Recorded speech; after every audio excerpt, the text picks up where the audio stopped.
We are live. 2026 free agent trade acquisition reactions on Aces Up episode 32 with guests Joey Brown, Steve Deangelo. A lot has gone down in the last week, so let's get right to it.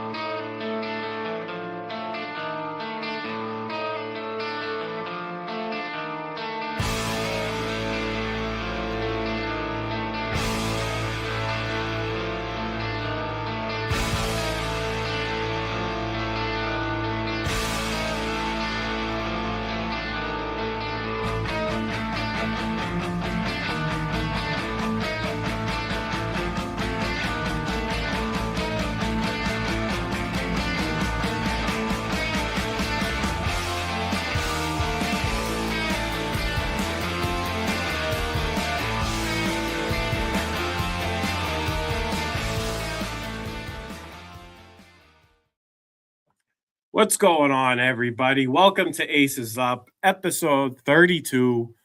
I'm here with Joey Brown. Steve Deangelo will be joining us as soon as he gets on here. He was running a little bit late. Son's got baseball. He's down in Florida. They're already playing. So, that's awesome for them. When Steve gets on here, we'll bring him in. We'll introduce him. But, Joey, how's it going tonight, brother?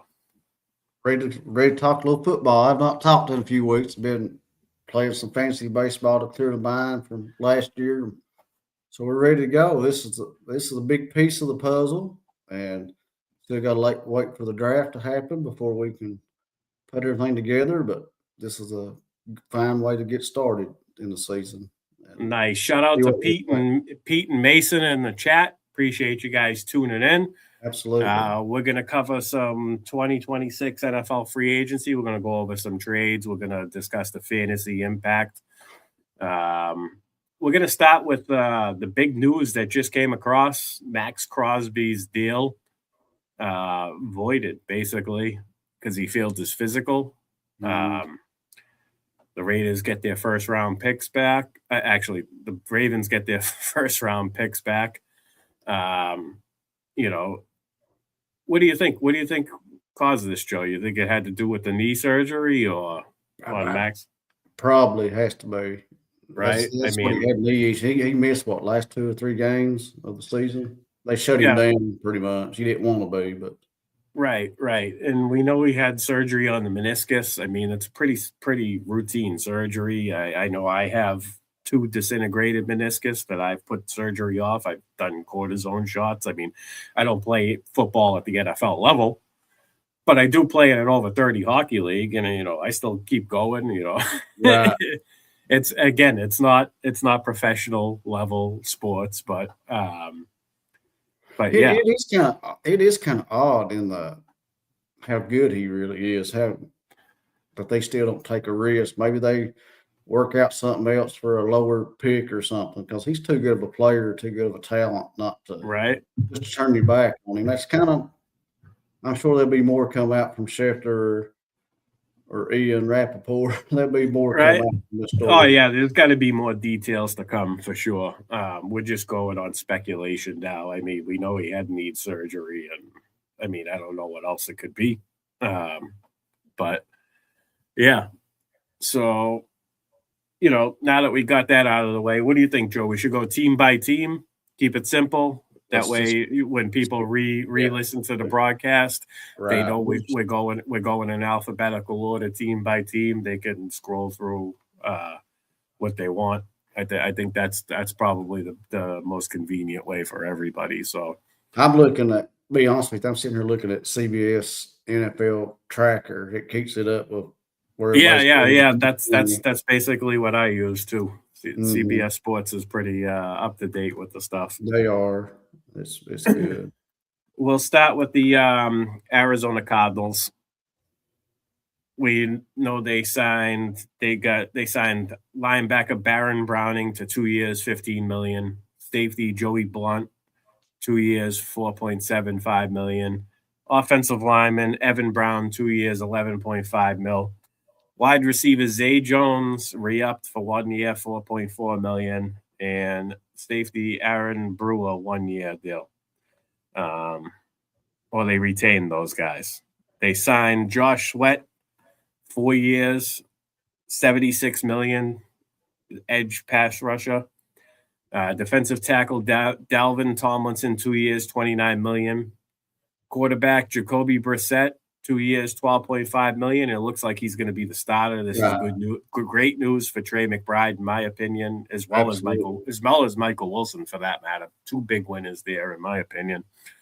Linebacker Akeem Davis Gather, 2 years, $11 million. Defensive lineman LJ Collier, 1 year, $4 million. Linebacker Mikel Walker, 1 year, $1.79 million. So, Joe, give us your thoughts on Jacoby Brissett being the starter for the Arizona Cardinals in 2026. He kept them in the games. I mean, it's a good thing they're working on their defense because their defense is kind of horrendous. So Brissett with Michael Wilson and he peppered Trey McBride with targets. So I mean, that's good for everybody who wants to draft Trey McBride where he's going to go. It's probably going to. He's probably needs Brissett to fill that price tag where he's going to go this year, probably at the back end of 1 or early 2. I mean, I would think. So that's good. It's good they kept the offense intact. And Michael Wilson, you can't really. I'll just say it. You can't depend on Marvin Harrison. I mean, you just can't. Wilson maybe you 1, but 2 behind McBride, I should say. I kind of agree with you over there, but I mean, Marvin Harrison Jr. is going into year 3. Right. Yeah. I feel like maybe he was banged up a little bit last year too, as well. Like I feel like any type of ailment affects his how he plays. We do know that there are certain players that are like this. I can think of just an example off the top of my head, Devonta Smith. If he's not 100%, you don't get 100% fantasy football results out of him. They kind of manage his reps. They don't put him into traffic, whatnot. You're just not getting the full fantasy value out of these guys when they're banged up. And I feel like Marvin Harrison Jr. might, early in his career at least, might fall into that category. Let me ask you this. This is just a thought. Even the guys in the chat can chime in too. Brissett was the backup, and I'm gonna say Wilson was the 2. Second string to his. So they might be that connection that's really there with them 2. With the repetitions in practices than he had with Marvin Harrison, which that might get better over a full off season. But I say there's really something there with Wilson and Brissett, especially McBride. He finally got him the ball. But that was just, I'm just thinking about that. Maybe it has something to do with the connection. It could. I think that Jacoby Brissett being just like kind of a natural gunslinger. I mean, you're talking about a guy like Bo Nix led the league in pass attempts, but if Jacoby Brissett started the whole year, I mean, it could have been him leading. I know he had multiple games with over 40 plus pass attempts. Arizona's rebuilding, like Pete mentioned in the chat. BFE and Pete, shout out Pete. Yeah.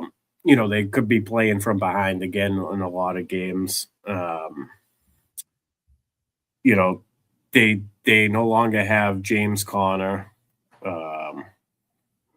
Trey Benson's gone. No, not Trey Benson. They got Algier now. Yeah, they signed Tyler Algier to go with Trey Benson. What are your thoughts on that? Does that open the door for Trey Benson, or are we looking at a true committee? I mean, do you see Algier taking over here? I know. Let's just put it out there. I'll say it. These Benson truthers. Benson's not showing me nothing. I mean, Algier has done some stuff in Atlanta. He's not had the full load, but what's Benson done? I mean, I ain't seen nothing out of him. I mean, to be honest.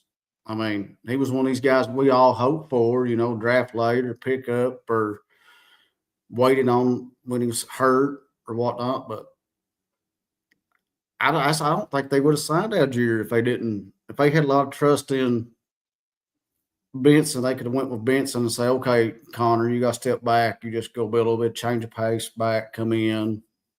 He is getting older. Well, if they were going to move to Benson, I don't see why they would pay Connor. Right. This kind of speaks volumes of Mhm. the type of running back class that's coming in. I mean, Right.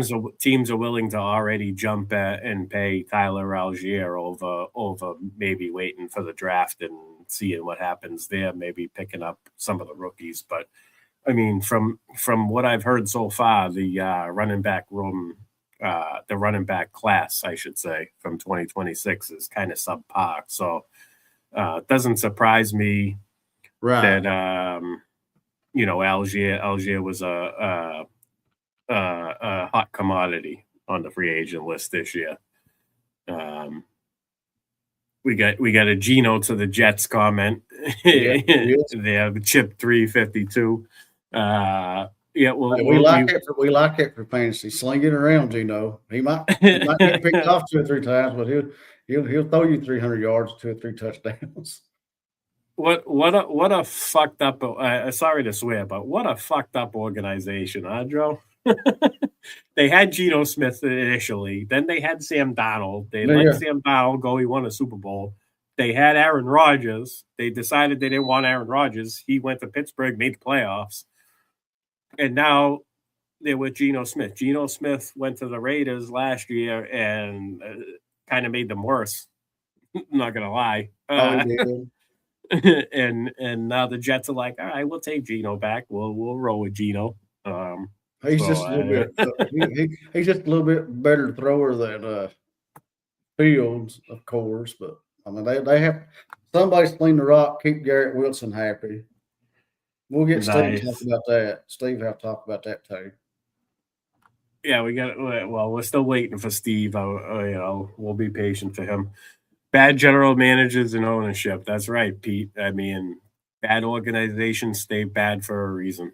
Yeah. But enough about the Jets. We'll get to the Jets when we get to the Jets. We're going to jump into the Atlanta Falcons. As far as fantasy football acquisitions go, nothing major here, but they did retain most of their offensive line. Kyle Hinton, Brandon Parker, Storm Norton. They retained Jake Matthews, Mike Hughes, cornerback Mike Hughes, Catterall Hodge, safety Lamb McCullough. They went out and signed linebacker Divine Diablo, 2 years, $14 million. They picked up edge rusher Leonard Floyd, 1 year deal, $10 million. Cornerback Mike Ford, 2 years, $4 million. Defensive lineman, 2 years, $8.5 million. So it looks like they wanted to add to their defense. They kept their offensive line intact. No Algier. I mean, does this make Bijan the clear 101, or are we still mixing in some Jahmyr Gibbs? I think it's Bijan, right? It's Bijan. And plus they signed Tua also. The Falcons did. Oh, why isn't that listed? That makes me mad. Yeah, they did sign Tua. So they got Tua, Penix, and Kirk Cousins, right? That's who they're rostering at quarterback right now. What are your thoughts on that situation? I don't know. I mean, I'm not sure, to be honest with you. I mean, Kirk Cousins didn't look great, but I mean, that tells you that Penix is a long way off probably from recovering. He had pretty rough surgery, I think. Right. So, I think they was kind of aggressive. They wanted Tua as soon as he was cut or released, from what I've read. I always say Tua is not terrible. Right. He's not. But just that offense in general, once it comes out of rhythm, then Tua shows his weaknesses. But it's a decent. He joins. I think he joins a pretty good offense. You got Bijan, Drake London, Pitts. Kyle Pitts was franchised. Mm-hmm. What are your thoughts on Kyle Pitts this year? I feel like he's a huge value. He's currently being drafted as the tight end 8 off the board. Tight end 8. You have to like it. I like it. As a tight end person, let's just say it. I mean, McBride 1, Bowers 2. I think Loveland's 3, and I really like Tyler Warren now. Because I think we'll get there at the end. But Warren and Fanny is going to go 4 and 5. So if you can give me Pitts, if he was like how he was, I would take him later. In the middle rounds. That's pretty good value. Yeah, he seems like we know that he has a decent ceiling and he can spike week at any given time. He's was drafted 4th overall, right? 4th overall by Atlanta. Right. Is that's the highest draft capital of any tight end in the history of football, right? I'm pretty sure. I don't recall. Excuse me. I don't recall any tight end ever going higher than that. So we could just assume if he gets the proper usage, what his ceiling could be. He's just one of them players that everybody's like, I want him, but I'm still scared because he's Kyle Pitts. I mean, he's still but he showed life. He showed what he was capable of being drafted as high as what you said he was. He looked hard finally. Well, we do know that it sometimes takes a few years for the tight end to get acclimated offensively in the NFL. We also know that, I mentioned this last week on Steve's show, the late, great Mike Taglia once wrote an article for Fantasy Pros about the age apex for tight ends in 25 into 26, age 25 to 26 is the year where tight ends have the most success as far as breakout years go. So, I mean, we could say that Kyle Pitts never really had a breakout year. I mean, he had 1,000 yards as a rookie, and then he kind of disappeared. Scoring touchdowns was always an Achilles heel for him, and he's slowly progressed there. He's attached to a really good offense. We mentioned that already. Mm-hmm.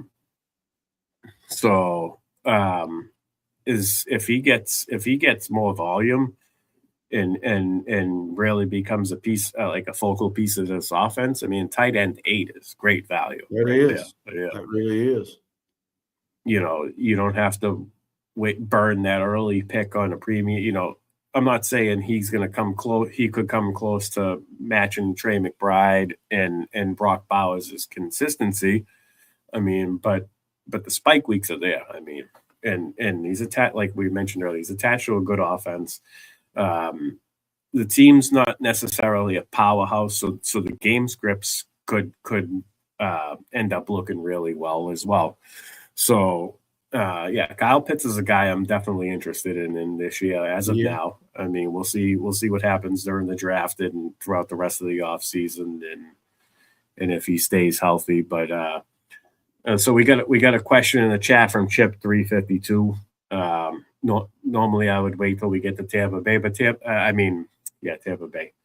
Mike Evans ain't on Tampa Bay anymore. Normally, I would wait till we get to the team, but this guy wants to know Mike Evans to the 49ers. What are your thoughts on that, Joe? I almost wanted to go by in order of big names, but I thought for some reason it would be more convenient to go team by team. But we'll hit the question. We'll hit the questions in the chat as well. That'll help with the show. He's here now. He's listening. Let's answer his question. I like it personally. Is this going to be the Devontae Adams? The 10 touchdowns. That tells you they don't trust Pearsall, and he's done nothing. Juwan Jennings shows life, but he's just a guy. I mean, a lot of I was going to say a lot of 4 for 40s out of Juwan Jennings. Yeah.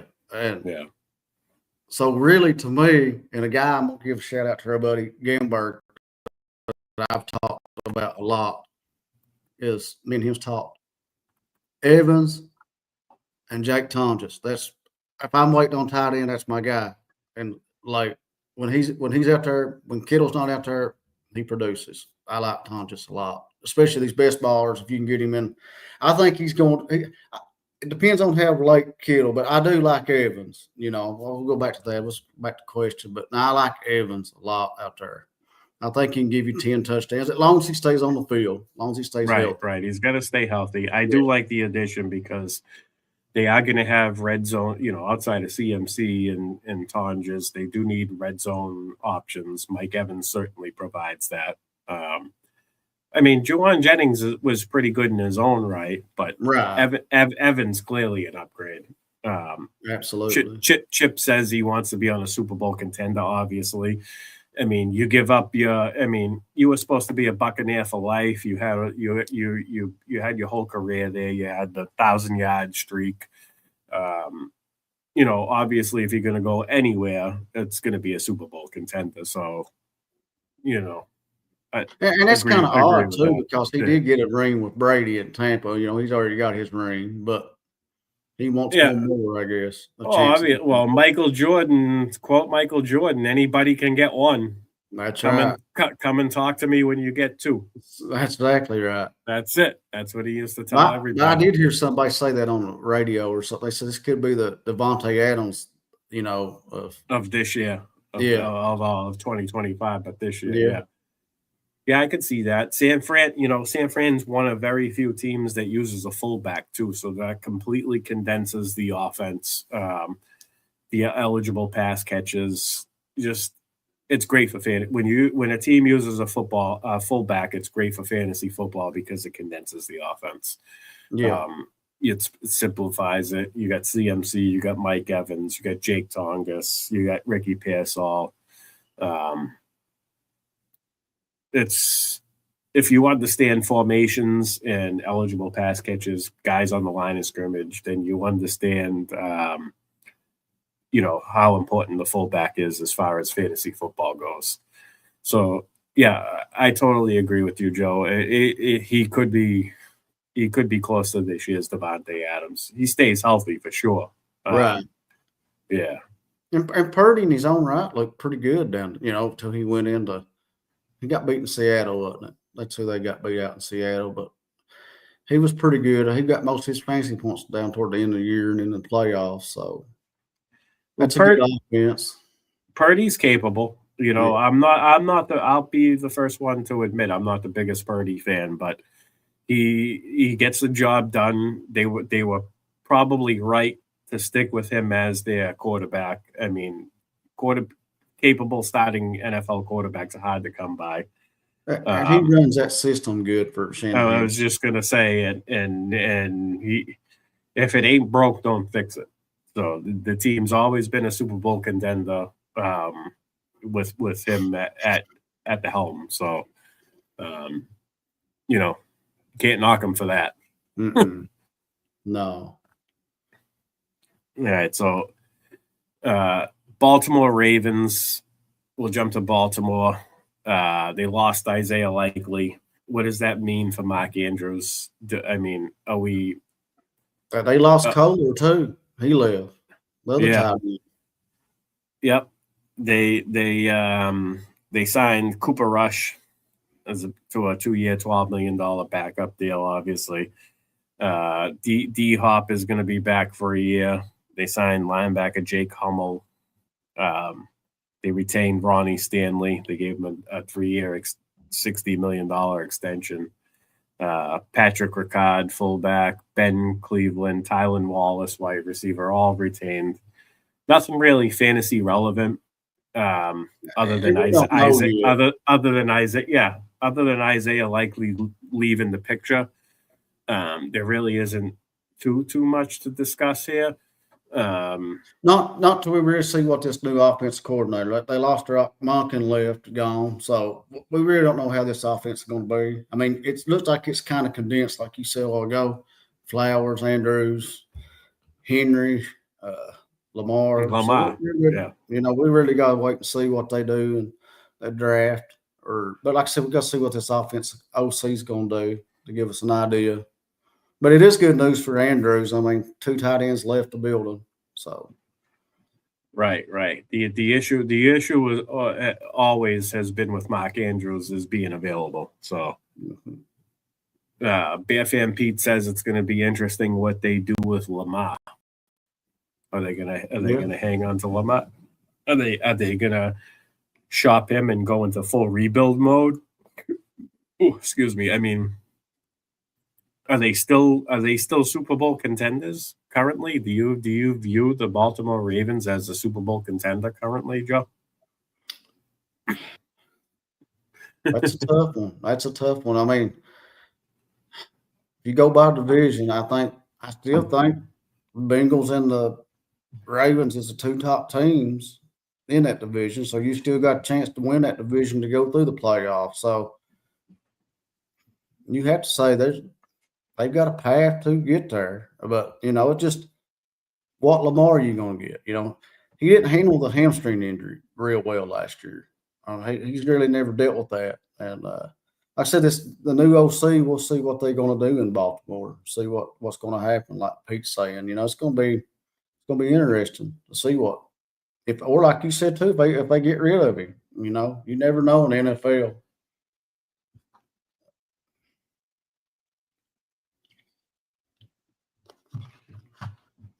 Steve texted me. I just texted him back. I'm gonna skip the Buffalo Bills until Steve gets here because that's his team. Yeah, mine too. So yeah, we'll jump over Buffalo for now. We'll go right to Carolina. When Steve gets here, we'll jump right back into Buffalo. Carolina Panthers. Let's see, what did they do? They signed. Wait, this says they signed Rico Dowdle. Didn't you say Rico Dowdle? No, he went to Pittsburgh. He's at Pittsburgh. Okay. Yeah, so that's not right. Chuba Hubbard is a winner as of now. Okay. So Dowdle went to Pittsburgh. Chuba's the winner. Obviously, we have to sweat the draft and the rest of free agency. Yeah, and the back that they've had that's been hurt the last couple of years. They signed Brooks. It looks like they added mostly defensive help, defensive tackle Tershawn Wharton, 3 years, $54 million. Safety Trevon Mooring, 3 years, $51 million. Edge rusher Patrick Jones, second, 2 years, $20 million. Linebacker Christian Roseboom, defensive tackle Bobby Brown. Yeah, it looks like they added mostly defensive help. They retained Andy Dalton. I don't know what it looks like. The Red Rocket is going to stick around for another 2 years. Tommy Tremble was retained. They retained both cornerbacks, Jace Horn and Michael Jackson. So everything's pretty much the same in Carolina. Yeah. You know, minus Rico Dowdle. Steve is here. We will bring Steve in now. We will introduce him. Here we go. What's up, Steve? What's up, boys? What's going on, Steve? How was baseball practice? Yeah, we can hear you. Was it a baseball game or baseball practice? Oh, no baseball tonight. Yeah, I just had some other things. My mom's she's in the hospital. She's got dementia, so it's been a rough ride. So I've been dealing with that.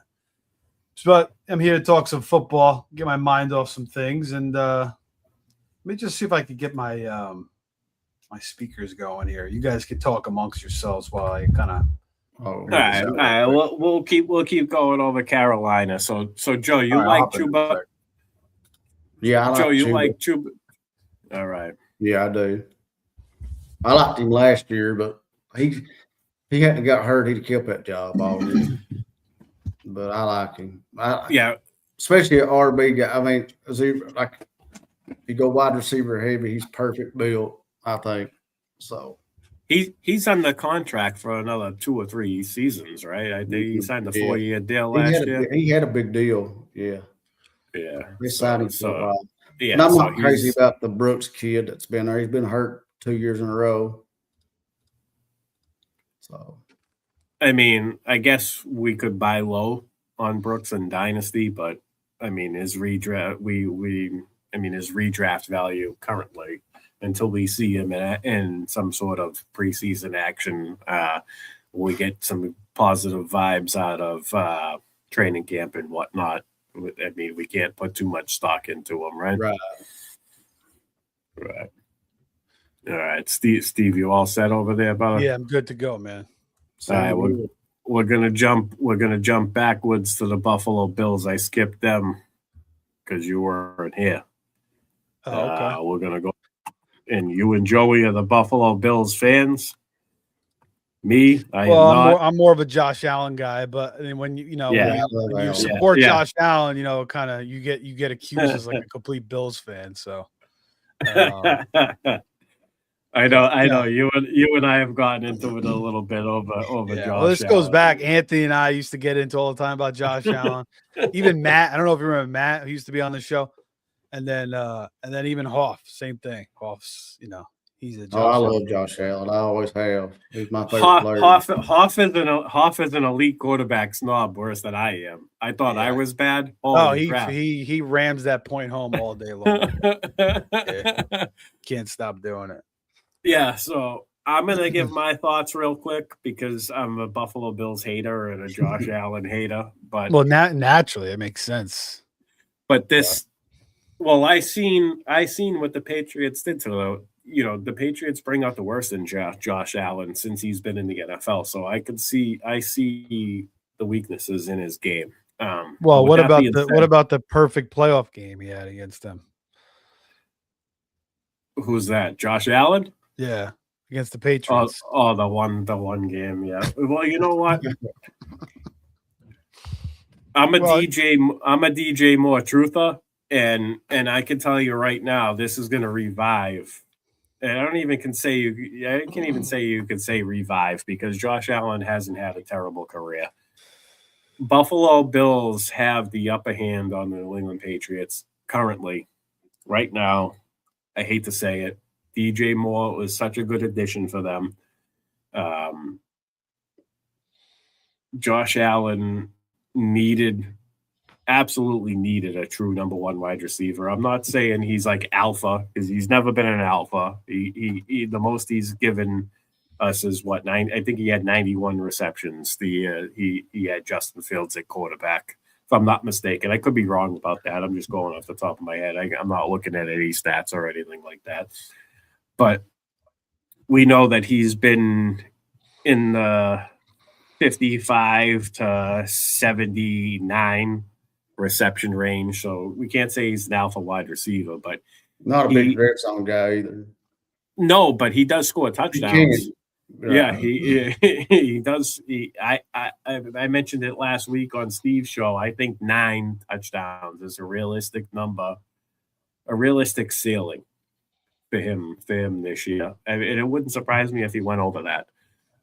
When I hate to compare him to Randy Moss, but when Randy Moss signed with the Patriots back in, was it 2007 or 2008? So I was saying 18 to 21, and he shattered that. So, 9 seems like a pretty good, a conservative ceiling, if you ask me. But I think it's going to do wonders for the entire offense because, yeah, I mean, now you have to account for James Cook, DJ Moore, Khalil Shakir. If Kincaid can stay healthy, he's right at that age apex as well. We were talking about earlier for tight ends. I think that as a New England Patriots fan, we could be in trouble this year with Buffalo. Steve, you just joined us, so I'm going to kick it over to you. Give us your thoughts on the DJ Moore addition. Yeah, DJ Moore, always liked him a lot. Coming out of college, really liked him as a prospect. And I was kind of on him his rookie year. And the quarterback play was kind of suspect. So So, I kind of drafted him and then I stopped drafting him because the quarterback play was just so bad there in Carolina. He wasn't really worth the value, from where he was being drafted. Then he went to the Bears, teamed up with Justin Fields, and I loved that stack. He was actually on his way to a career season. Well, actually, he had a career season with the team, and Fields missed a month, 1,300 yards, 8 touchdowns. Him and Fields had a good connection. The way they used him was perfect. A lot of screens, a lot of like quick curl routes, letting DJ, spin out, break tackles, and use his athleticism and strength. Kind of like a Percy Harvin, kind of Debo type, mold, but also, he can go deep too. We've seen that even, we saw that with the Bears that year, and even this year with Caleb Williams, that big play against the Packers. There was some other big plays down the field. Now those two didn't click the last 2 years. So he had that career year with Fields. Last 2 years, under 1,000 yards. And I don't really blame DJ Moore for that. I blame more so, Caleb Williams being a rookie, terrible, the offensive coordinator was a hot mess that first year. This year, obviously they get Ben Johnson, things improve, but Ben Johnson brings his own guys in, with Burden and Loveland, and Ben Johnson wants to run the football a lot too. And they just couldn't really fully get DJ Moore going. Now he had some big catches in some big spots. But yeah, now he goes to Buffalo, and I don't think he's regressed because of the last 2 years. He's going to be 29 years old, so he's a little bit older. Maybe he only has, maybe 2 years really of prime years left in his career where he starts to, kind of downplay a little bit because he does rely on his strength, his speed, his athleticism so much rather than like pure route running like a Devontae Adams. But I think he's got, 2 good years, and Josh Allen and the Bills are still kind of in that window. It's still a tough task in the NFL. I mean, you got to go through Mahomes still and Burrow and Lamar, and now you got to deal with the Patriots with Drake May. But yeah, this was, I was very happy when they made this move. I was kind of mad when people were giving shit to DJ Moore for that last play in the playoffs. Yeah. Where people said he gave up, which I didn't really see. I just thought it was kind of a miscommunication. I thought DJ was kind of trying to go deep. And, Caleb was trying to throw to him underneath. And if you looked at that play too, he would have ran right into Burden. Burden was kind of running almost like a wheel route or like a chair, on the sideline. So if he would have like cut it short, he probably would have ran into Burden anyway. But anyway, it was a miscommunication. Everybody dogged DJ Moore. It's kind of been sort of his reputation. People are saying, he gives up on plays. But, I followed him pretty close in Carolina and more so in Chicago. And, he doesn't complain a lot. I think the last year with Caleb was a little rough around the edges, but then he got adapted this year. I thought the guy hasn't missed a game since 2021, 17 games every single season. And he's put up 4,000 yard years with subpar quarterback play. So now you team up with Josh Allen. We saw what Josh Allen and Diggs did. And back when Diggs came over to the Bills, people were saying, well, Josh Allen won't be able to throw him the ball because he stinks. He's not accurate. And look what Josh Allen and Diggs did together. So yeah, I think this is a great combo. Yeah, they had to take on that big contract, but I think they'll find ways to kind of finagle it and make it work. And maybe we don't see a ton of yards from DJ Moore because the Bills probably still do want to spread it around a little bit. They probably, they want to run the ball. Josh Allen's going to run the ball. But like you said, Joe, I think 9 touchdowns will be a career high for him. I could definitely see that happening, maybe double-digit touchdowns. So maybe you get 1,000 yards, 70, 80 catches and 10 touchdowns. And I think finally, after the past couple of years where we haven't been able to find that Josh Allen stack that's clicked, this might be the one. Now you might have to pay a little bit of a premium for DJ Moore, but I kind of like it. And we're also looking at Josh Allen. He really hasn't had his true best passing season yet. 2020, he threw for 37 touchdowns, 4,500 yards. But the last couple of years he's been running, relying on his legs a little bit more. So the passing numbers have been down because they're running the football more. Just 25 throwing touchdowns last year, just 3,600 yards. So with DJ Moore, that could come up. It might open up the whole passing game. Maybe Josh Allen gets back to 4,000 yards. He hasn't done that since 2023. And maybe he gets back to 30 touchdowns, which he hasn't done since 2022. So, yeah, I'm excited for it. Both these guys don't miss games. They're both out in the field. The availability is incredible from both these guys. So, it's a stack that I'm going to be going after early and often in fantasy this year. I agree, Steve. I think Josh Allen, and I'm stingy when it comes to drafting elite quarterbacks in fantasy football drafts for redraft, but I think Josh Allen is on the menu now. So All right. I don't know if I'll take him in the third round, but if he slips a little bit, I could be interested. Not gonna lie. I saw Jeff Mans from Sirius XM. He did a video. He says Josh Allen's going to be a first round fantasy talent this year because of the DJ Moore move. So obviously that's a little ridiculous, but he's hyped up for it. He's a Chicago guy, so he could be DJ Moore. He's a DJ Moore fan. I mean, I've been a DJ Moore fan like you. I've been following him since Carolina. When he went from Carolina to Chicago, my eyes lit up, and I remember texting my buddy Craig, the guy I work with, and I was just like, DJ Moore has finally escaped Carolina. And then I put, do you have any idea how good DJ Moore is? And I'm a big DJ Moore fan. I do believe he is a top 10 NFL talent. Not talking fantasy football.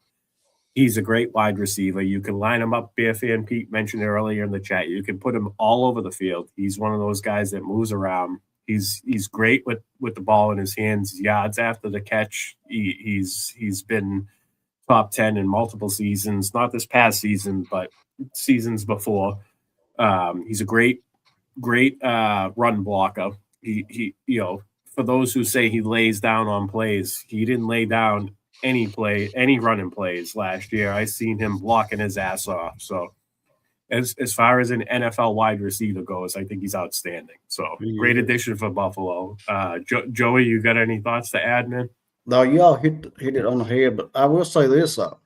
As a wide receiver 5, I take Shakir all day long. I mean, I think he's going to gain a lot. He ain't going to have all that coverage because of DJ Moore. And I think we all play in PPR, and that's really what it's about. I mean, I think he could have a good season too. I think he'll have a better season. He's not a true number 1 anyway, and he tried to be. Yeah, no, he's not. I like him. I like Shakir. That's what's scary about this move. We don't know what to expect from the Buffalo offense. It's going to be like blindsiding teams. It really is.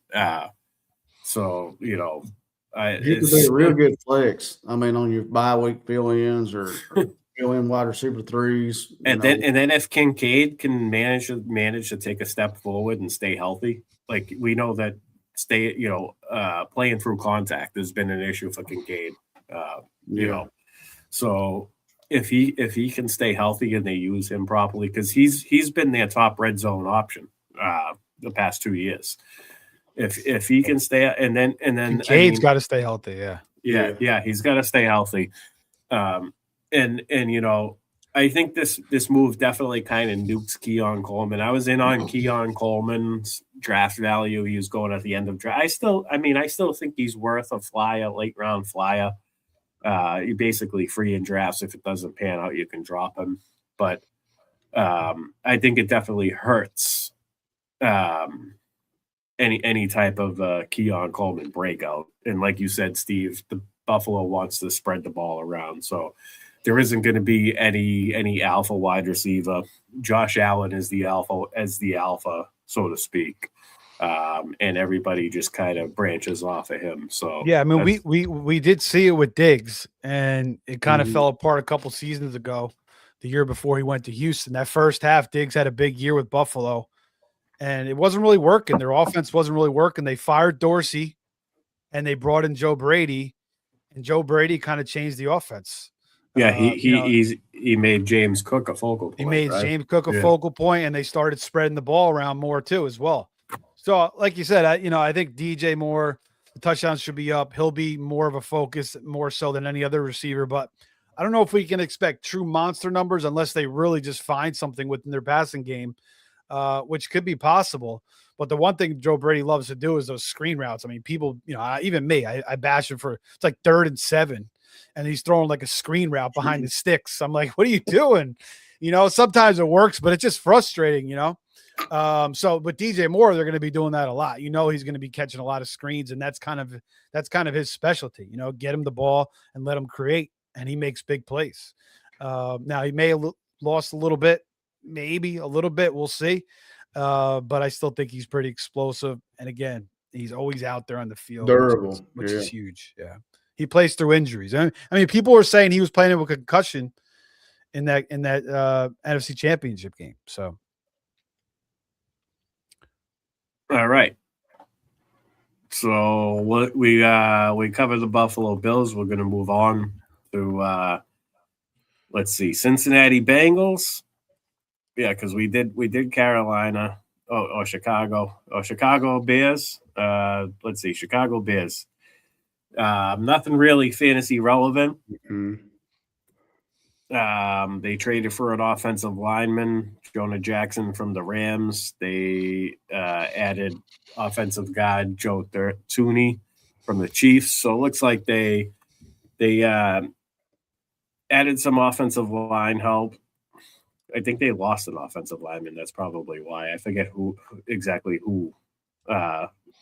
departed during via free agency, but there's really nothing fantasy relevant here. So we're going to skip over the Bears just for time's sake. Same thing with Cincinnati. They retain Jamar Chase. They retain T. Higgins. They retain Mike Gesicki. Nothing's really changed there. They added some defensive help.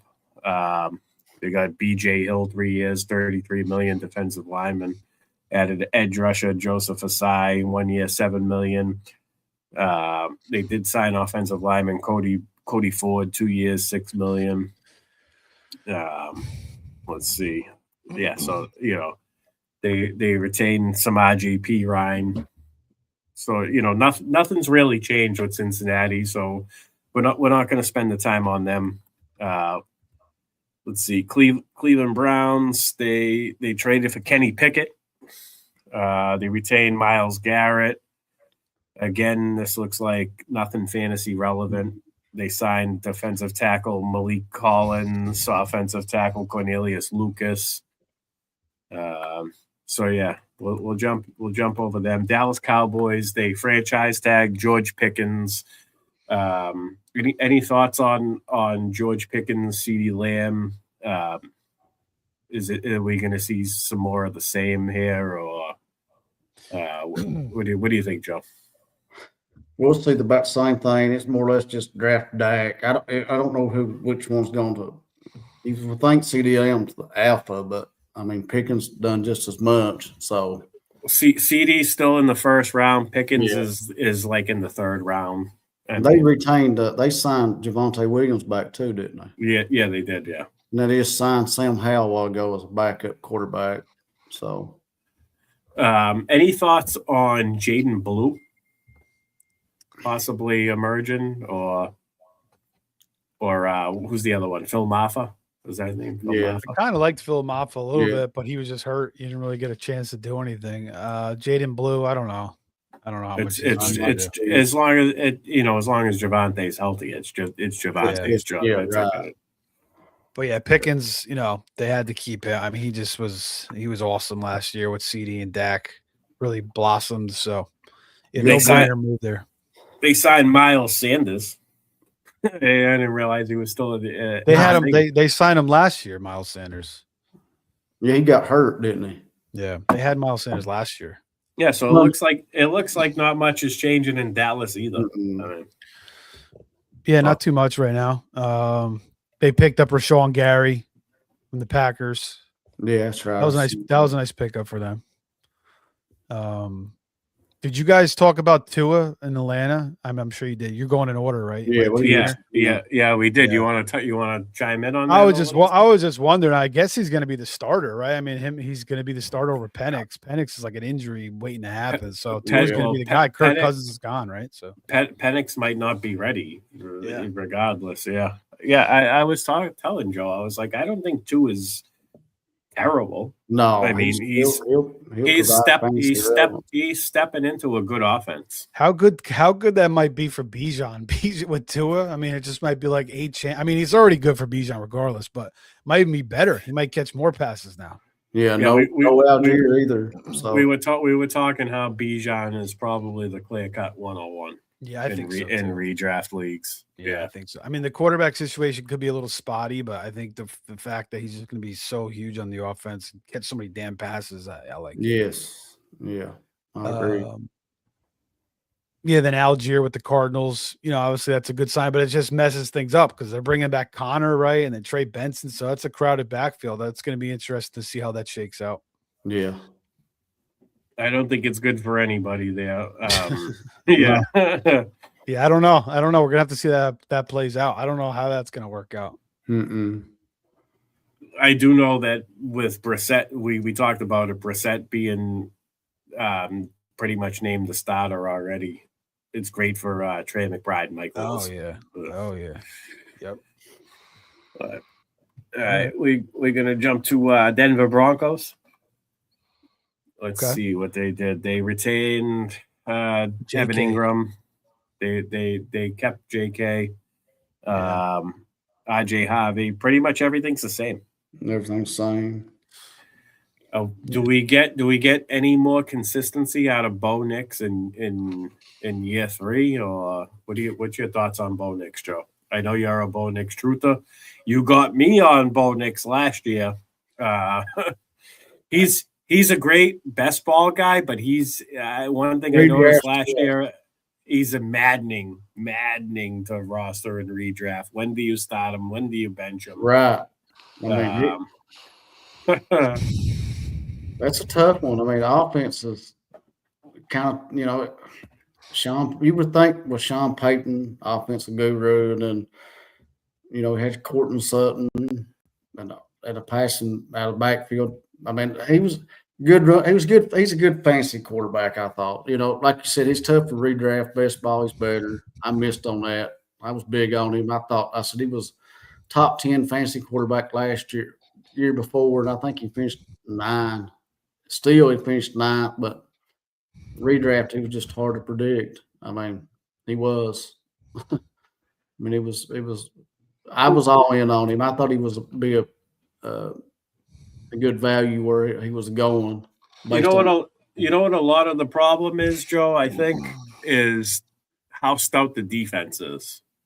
So that they're not falling behind in games. They're not getting into shootouts. The game script is kind of all over the place. Then you factor in Sean Payton's unpredictable. He's the most unpredictable coach there is, I think. Like, there'll be one game where Bo Nix will throw for 8 pass attempts in the first half, and then he'll have 36 in the second half. It's like, what the hell just happened? And I feel like it's you just ain't consistent. You just ain't consistent for fantasy like you want him to be. Yeah, it's just a shitload of inconsistency. It really is. It's like he doesn't know whether to follow Payton's system or just kind of play on his own. He gets caught in between those two things. I don't know, but yeah, he's just maybe year 3 though. He kind of he gets even better and takes that big step. You would expect that in his 3rd year. But that's hard with quarterbacks. You just never know. I mean, it's hard to stay consistent as a quarterback. We've seen it from a lot of different quarterbacks. They're good for they look good for 2 years, and then they could start falling off after that. The only thing I can say is maybe they don't recover from this playoff loss against the Patriots. Maybe this division is getting better. The Raiders are getting better. The Chiefs added Kenneth Walker. They're going to be back in the mix. Who am I leaving out? There's the Raiders, Chiefs, Chargers. Yeah, the Chargers that's an offense I'm way in on in 2026. I'm so high on that whole division is just increasingly gotten better over the past 2 seasons, and I think this year maybe the Denver Broncos are the team. Kind of like how the Minnesota Vikings were of the NFC North last year. Maybe the game scripts will allow Bo Nix to be a more consistent fantasy weapon. Well, Mahomes and Nix and Herbert had a party. They thought Max Crosby was gone, but now he's back in the division. That was a blessing for him to leave, but he's back, I guess, until they trade him again. Right. Yeah, the Raiders lost 2 first-round picks. Oh my God, what a disaster! Is Is that a done deal? They really lost 2 first-round picks because of this whole Crosby thing? Well, they didn't lose them. They did. The trade went backwards because he didn't pass his physical. We think there's going to be more details that comes to light over the next 24 hours, but we're just speculating it had to do with his knee surgery. But Detroit Lions, David Montgomery's gone. Jahmyr Gibbs, the clear-cut running back, 3-down running back as of now. I do think that they add somebody, so I'm not getting. Oh, they did add. So they did add Pacheco. Okay, that's doesn't change anything for me because I view him similar to David Montgomery. Only David Montgomery can stay healthy a little bit better. Yeah, but who knows? Maybe Pacheco in this offense. Look for some touchdowns at the goal line. Yeah. It's an interesting little combo there because I don't know, Steve. What's your thoughts on that Pacheco Gibbs backfield?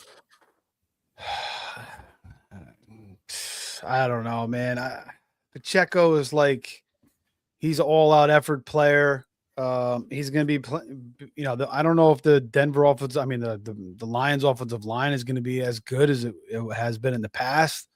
So, but it might be similar to the Chiefs, if not better still. So, I'm not going to be crazy on him. I still think they're going to prefer Gibbs most of the time. Pacheco is probably going to get some looks. I just can't. I don't know. It's still a good offense too. He might be a good value. Depends where he goes. I don't know. I was kind of in on him this year a little bit. Pacheco the past couple of years just kind of been. I don't know. I think he's just. I can't get totally behind. I could see them possibly using another guy maybe too, with Gibbs. It's possible. So I don't know. I don't really know what to see from him. Are they going to use him in the pass game a lot? It's probably I don't know. It's going to be Gibbs. So I don't know. Maybe 5-6 touchdowns, something like that. I don't know. I can't get too excited about it, but it makes sense for them because obviously, to fill that gap with Montgomery. But Campbell was in love with Montgomery. How is he going to feel the same about Pacheco? I don't know. Maybe. He's a freaking guy, plays all out and gives it, all out effort. So Campbell's going to like that. Obviously they brought him in for a reason. But yeah, if you're a Gibbs owner, you handcuff him with Pacheco. I think that can make sense. Depending on where you can get him. But I don't know. I just can't get overly excited about it. I feel like I never really liked Pacheco when he came out. Again, another 7th round pick out of Rutgers. And then he kind of proved me wrong. He looked good for those first couple of years. And then the last couple of years, he just he's kind of fallen off a little bit. He had that fibula injury like Pollard did. But Pollard kind of bounced back from it. I thought Pacheco was going to bounce back from it a little bit better this year because he was a year removed from it. And he really didn't. Hunt kind of outplayed him this year. Well, and not only that, one guy that Campbell likes. I'm not saying he's going to be fancy relevant, but he'll probably sprinkle in. What's that guy's name? Craig Reynolds. He ran. Craig, is he still there? Craig Reynolds. I thought he could be. I don't know. And they got that guy Vaki still too. Simone. Oh yeah. Simone Vaki. They use Reynolds. Simone Vaki. I don't see Craig Reynolds on their depth chart anymore. He may not be. I don't know if he's still there or not. I just remember the name. He used him a lot when Montgomery was out, or he might be. I don't know. I don't know. They got they have another offensive coordinator now. Right. We'll have to see how that looks in Detroit. 2 years. Florida bounce back.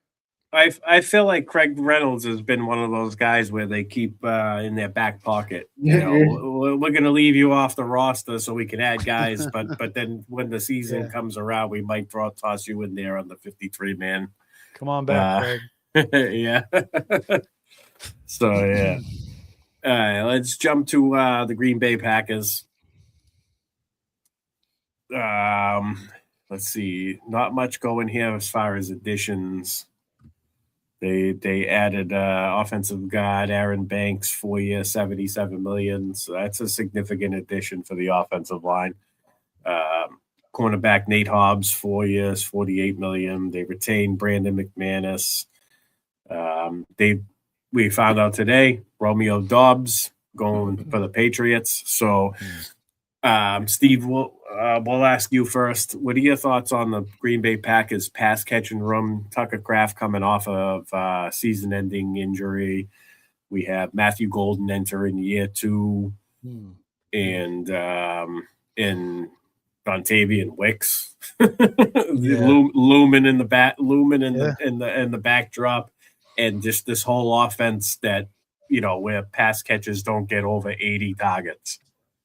80 receptions, 80 targets. We haven't seen any of that in the last couple, 3 seasons. So, what are your thoughts there? Yeah, Jaden Reed too. Jaden Reed. Yeah, I think Christian Watson really stepped up and kind of proved he's kind of the number one guy. And I mean, he's had an injury-laden career. He looks good for his rookie year. He was kind of all banged up. He'll look good. Then he's had season-ending injuries. He had that hamstring injury that was constant with him. He'll be good for like 3-4 games. Then he'll be out a month, and then it takes him another 2-3 games to gear up. But last year, he really kind of took that number one role. And now with Dobbs out of the way, it was kind of close between him and Dobbs. But I think with Dobbs out of the way now, he's the clear guy with Kraft. Those are the 2 guys I want to target on the team. Now, Golden, he had a terrible season, but he looked pretty good in the playoffs. He kind of showed, what the team was finding at him when he was drafted out of Texas. So he's kind of interesting. We'll see where where he ends up going in drafts as we continue to go along here. I think Reed, he was even banged up last year too. I mean, if they could get all these guys healthy, that's kind of been a problem for them. And even Jordan Love's been banged up the past couple, last year he was mostly healthy, but the years before that, he's been in and out of the lineup too. If they could keep Watson, Reed, Golden, Wicks, Kraft on the field, like this passing attack could look pretty nice. I mean, we all saw it that, against the Cowboys a couple years in the playoffs where they absolutely shredded them and they looked unbelievable. Wicks was going off, freaking Dobbs, Jaden Reed, the whole team was just going off. So I think we could see that again. Now Love needs to be a little more consistent, but Watson and Kraft are the 2 guys that I'm kind of intrigued by, and I'll definitely be going after in fantasy. Reed and I'll take some shots on Golden maybe here and there. Reed will just kind of be like a guy, like if he's out there and I need depth at receiver, I'll grab him, and then like Wicks, maybe like if I'm desperate for a quarterback at the end of the draft, a receiver at the end of the draft, I'll take him as well. Yeah, I like Wicks. I've always liked Wicks. I know he's going to have more of an opportunity, so we'll see. Joey's been begging for Dontavian Wicks to go to Buffalo. For like actually, that would be a good fit for them. I mean, that would be a good fit. He's a good red zone threat, and I honestly think I think we could see more passing out of Love this year. I mean, Jacob's getting older. I heard a guy I really like and respect in fantasy, Adam Ronas. He really liked Love coming into this year too. He talked about passing attempts going up. He said, I think he could see a lot more passing from Love this year. And I kind of agree with that too. They're going to have to.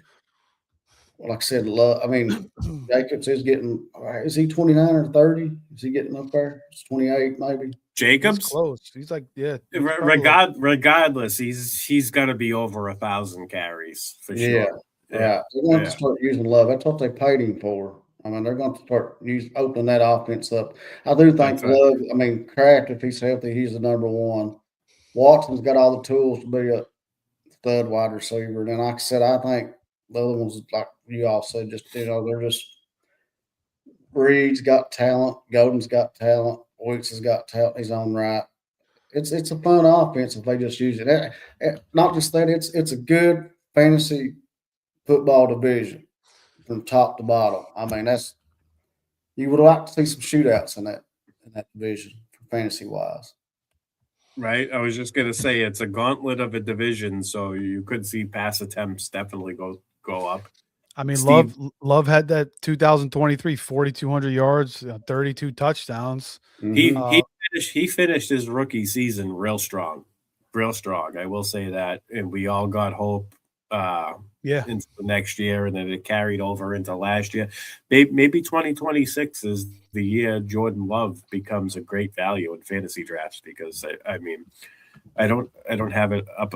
I could bring him up and figure it out, but he's kind of, I mean, I chased him a lot in 2024, and he disappointed, and I didn't really go after him this one. I kind of faded him. I mean, I don't know. I didn't really like him coming out, but then that 2023 season, he kind of showed me a lot.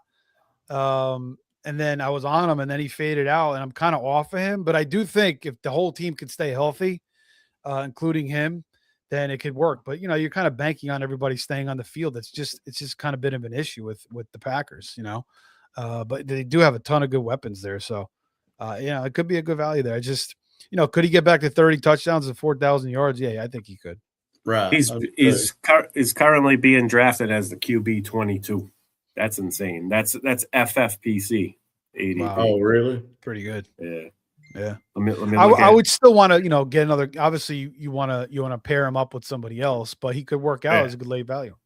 Yeah. Underdog, best ball. He's QB 18. Yeah. So yeah, he definitely is under the radar now. If you're one of those drafters that wait on quarterback and then smash 2 in the mid rounds, he's definitely a guy you want to target.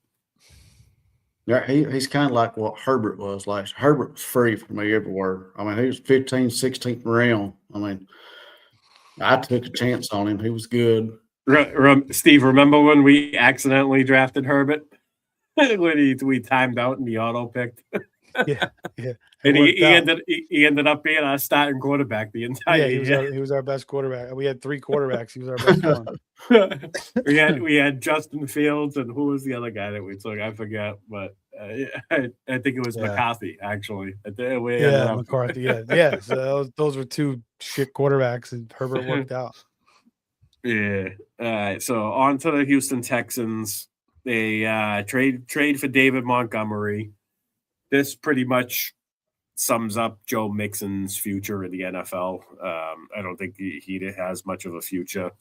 I don't think it changes much for Woody Marks. I think Woody Marks will still have a role in the passing game.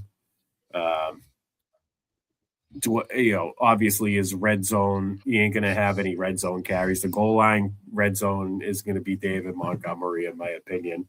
Woody Marks will still be a third down pass catching back. Whether or not that carries any fantasy value depends on game script, I guess. You're going to have to, games where you think Houston's not going to win. Maybe. Why am I thinking Wicks? Maybe Woody Marks will be playable in that instance. RB3, 4 range, borderline flex for bye weeks, depth piece. I'm not drafting Woody Marks I'm not trying to rely on Woody Marks in 2026. I think this is David Montgomery's backfield 100%. Their defense is elite. They play to manage games, time management, clock management, time of possession. This favors David Montgomery over Woody Marks. So in on Montgomery, I think double-digit touchdowns could be there. He's not as much of a dual threat as Joe Mixon was. Yeah. But at the same time, I think this is a good fit for Houston's offense because Woody Marks can pick up the slack, what David Montgomery doesn't do at this point in his career. And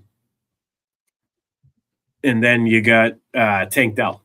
Tank Dell's coming back. He's going to be in the mix along with Jaden Higgins and Jalen Noel. Christian Kirk is still in the picture. Joey, kick it over to you. Thoughts on the Houston offense with David Montgomery added, Tank Dell coming back? I like Montgomery. We'll see if he can take on a bigger, see if he can be that lead back. I think it definitely puts like Marks back in the third down row, like you said. And we'll just have to see what kind of play we get out of C.J. Stroud. I thought was going to be really good his rookie year after he came out, and he kind of backed off. We'll see what we get out of him. But the running, they might even go to the running game. We'll run the ball more. based on Stroud's play and stuff, it may be more of a running game with both of them, in my opinion. And we'll see about Tank Dell, which he does got chemistry with Stroud. They hook up pretty good together, so we'll see. But Higgins is going to be a thing this year too. I like him. I like Jaden Higgins quite a bit. Okay, Steve. Yeah, Montgomery, like you said, Texans defense, one of the best in the league. Ball control, there are going to be plenty of game scripts. So, you get kind of excited that, they just made a good signing. They brought that offensive lineman over from the Colts, Braden Smith. So, that's a big thing for them. They got to improve that offensive line. CJ Stroud has looked terrible the last 2 years with that offensive line in flux. I'm kind of excited about Montgomery too. I think he really could just be a workhorse in this offense. They're really, really going to rely on him. He stayed somewhat fresh too. I mean, he's been splitting, with Gibbs the past couple seasons. Joe Mixon, catches. He's not going to catch freaking like 60, 50 balls, but 2024 Joe Mixon, 14 games, maybe 36, 40 catches from Montgomery. I guess catches could go up. Now, Woody Marks is going to be a part of that too.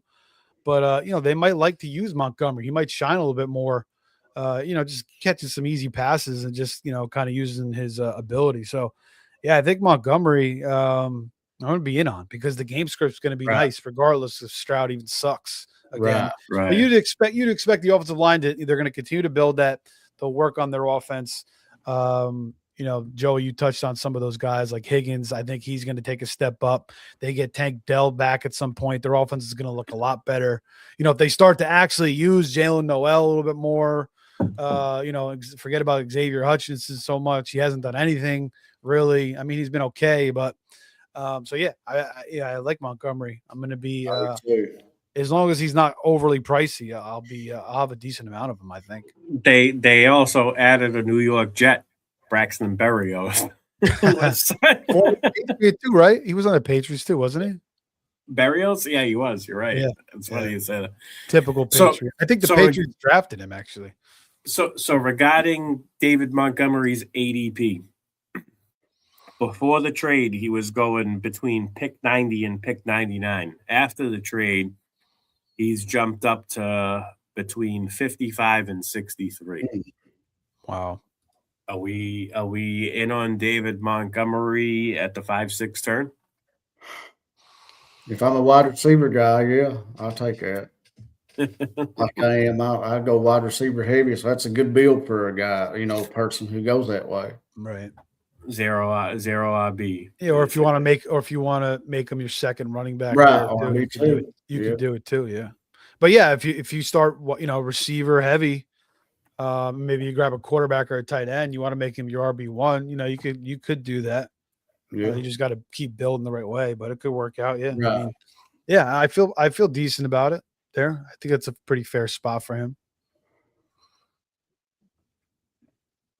All right, Houston Texans are done. Let's jump on to Indianapolis Colts. We know Alec Pierce is gone. Is he officially signed? Yeah, 4 years, 160 million. Yeah, Pittman's gone. Pittman's gone. Pittman went to the Steelers there. Right. Wow, I didn't even know Pittman went to the Steelers. Okay. Yeah. Wow. Pittman was.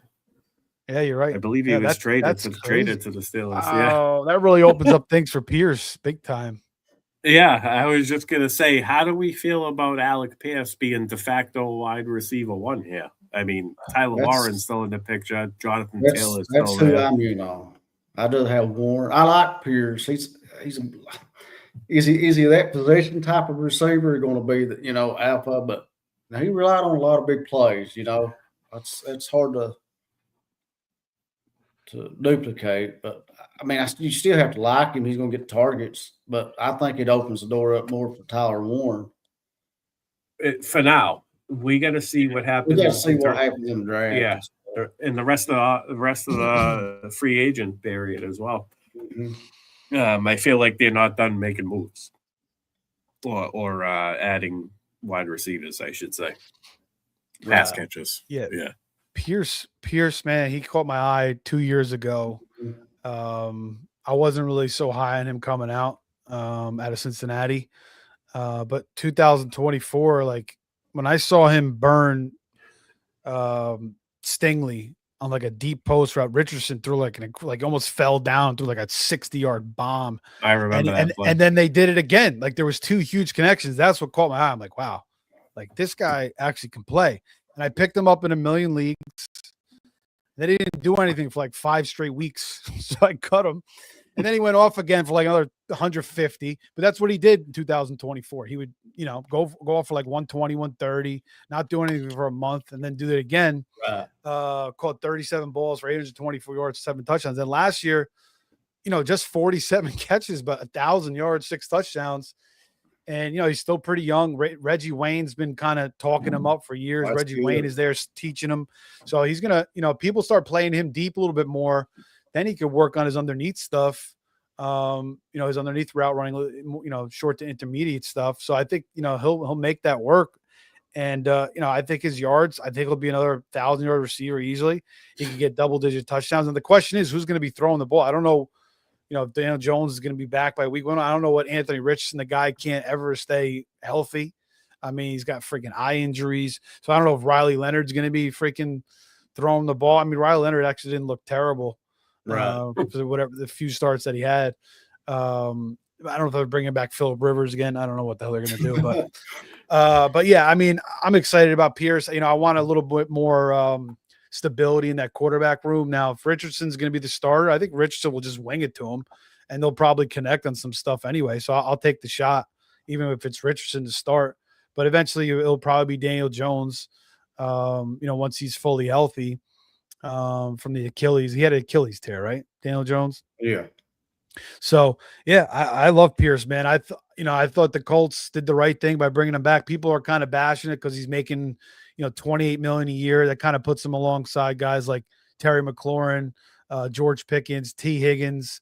I don't think he's quite as good, but I think he's close. Like, and you think about like T. Higgins and Pickens, like they're playing with Dak and CD and Jamar Chase and Burrow, so they're in great situations.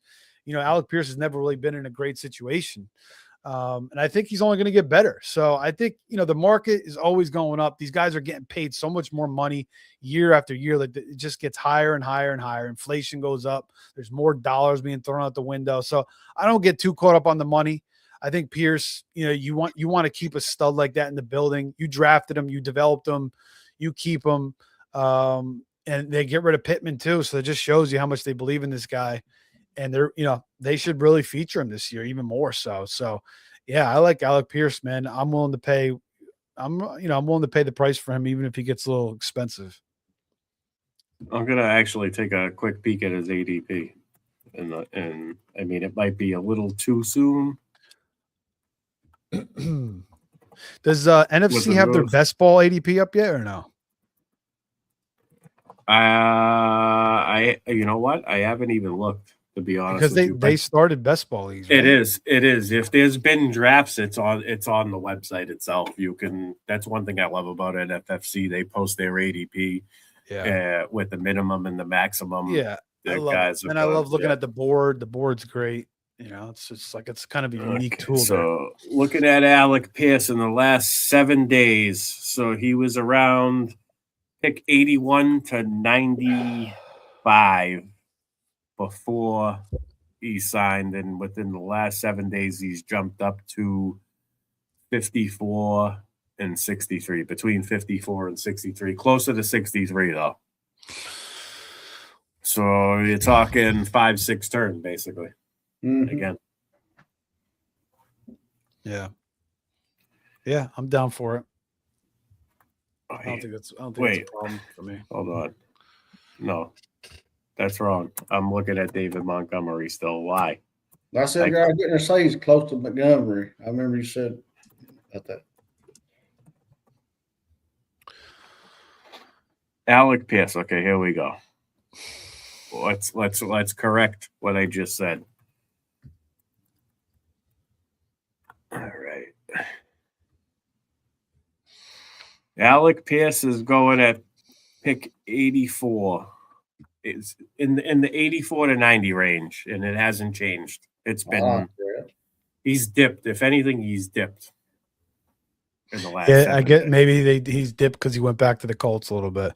But yeah, I mean, even if he goes up, like you said, 5th, 6th round, like I just said, I'd be okay with that. No, it's higher than that. Now we're talking pick 84. That's 7th round. Yeah, so that's what I'm saying. I was saying I would take him in the 5th, 6th. I would gladly take him in the 7th.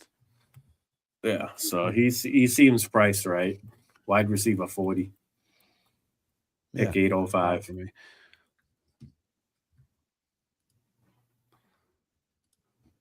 All right. So that covers the Colts. Anything else there? No. Anything else with the Colts, Joey? No. All right. Jacksonville Jaguars. ETN gone. What does this mean for Bashal Tutin? Do you see them adding more to the backfield via the draft or free agency? We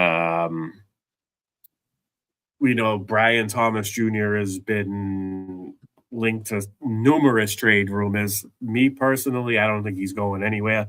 I don't think you give up on a guy that had a rookie season, as good as he had. Dan's listening. Dan Jewett, our guy. He says LeQuint Allen. Remember that name.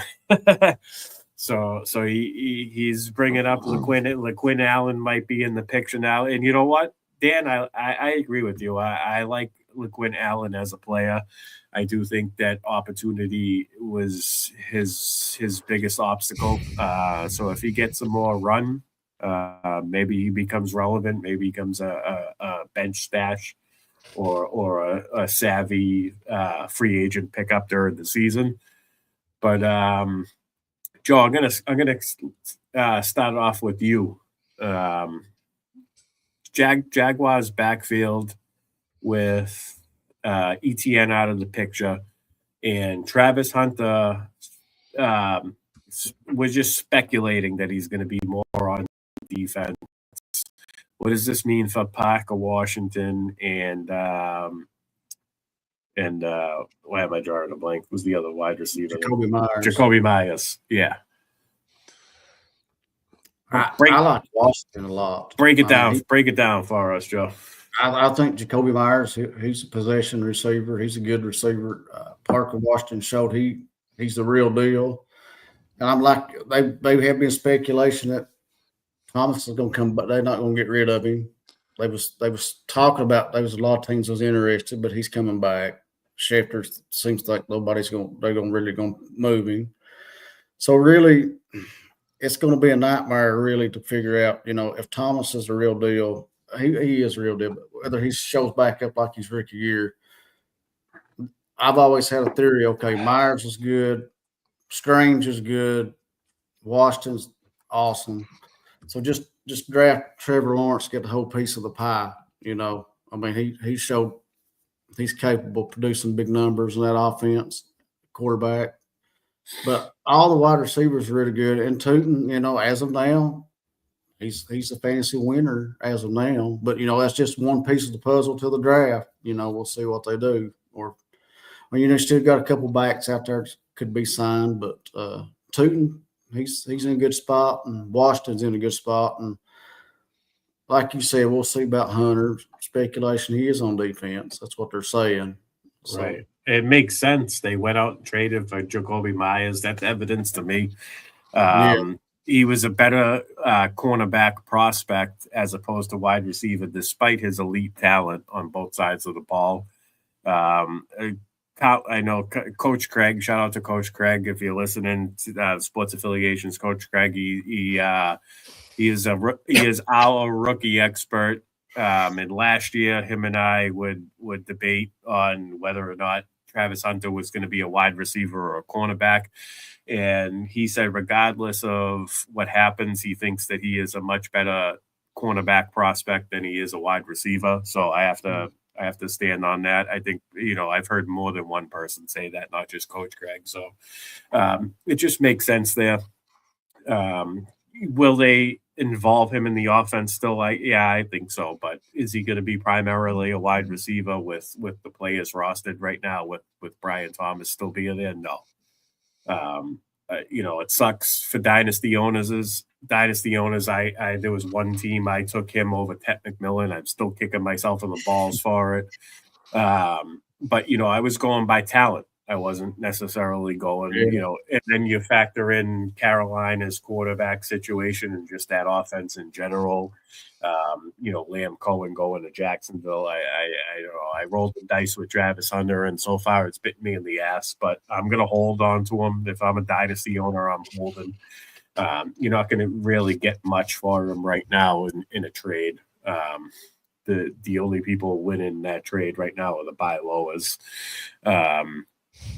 But regardless of rumors and whatnot, and Brian Thomas Jr. not having proper chemistry with Trevor Lawrence, and he was more of a product with Mac Jones, his current ADP is back end around 5, pick 58, wide receiver 28. I'm picking him there all day long. I'm rolling the dice there, especially if I did running back heavy. If I did a running back early or 2 running backs in the first 4 rounds, Brian Thomas is just screaming at me in round 5. I don't know how you guys feel, Steve, about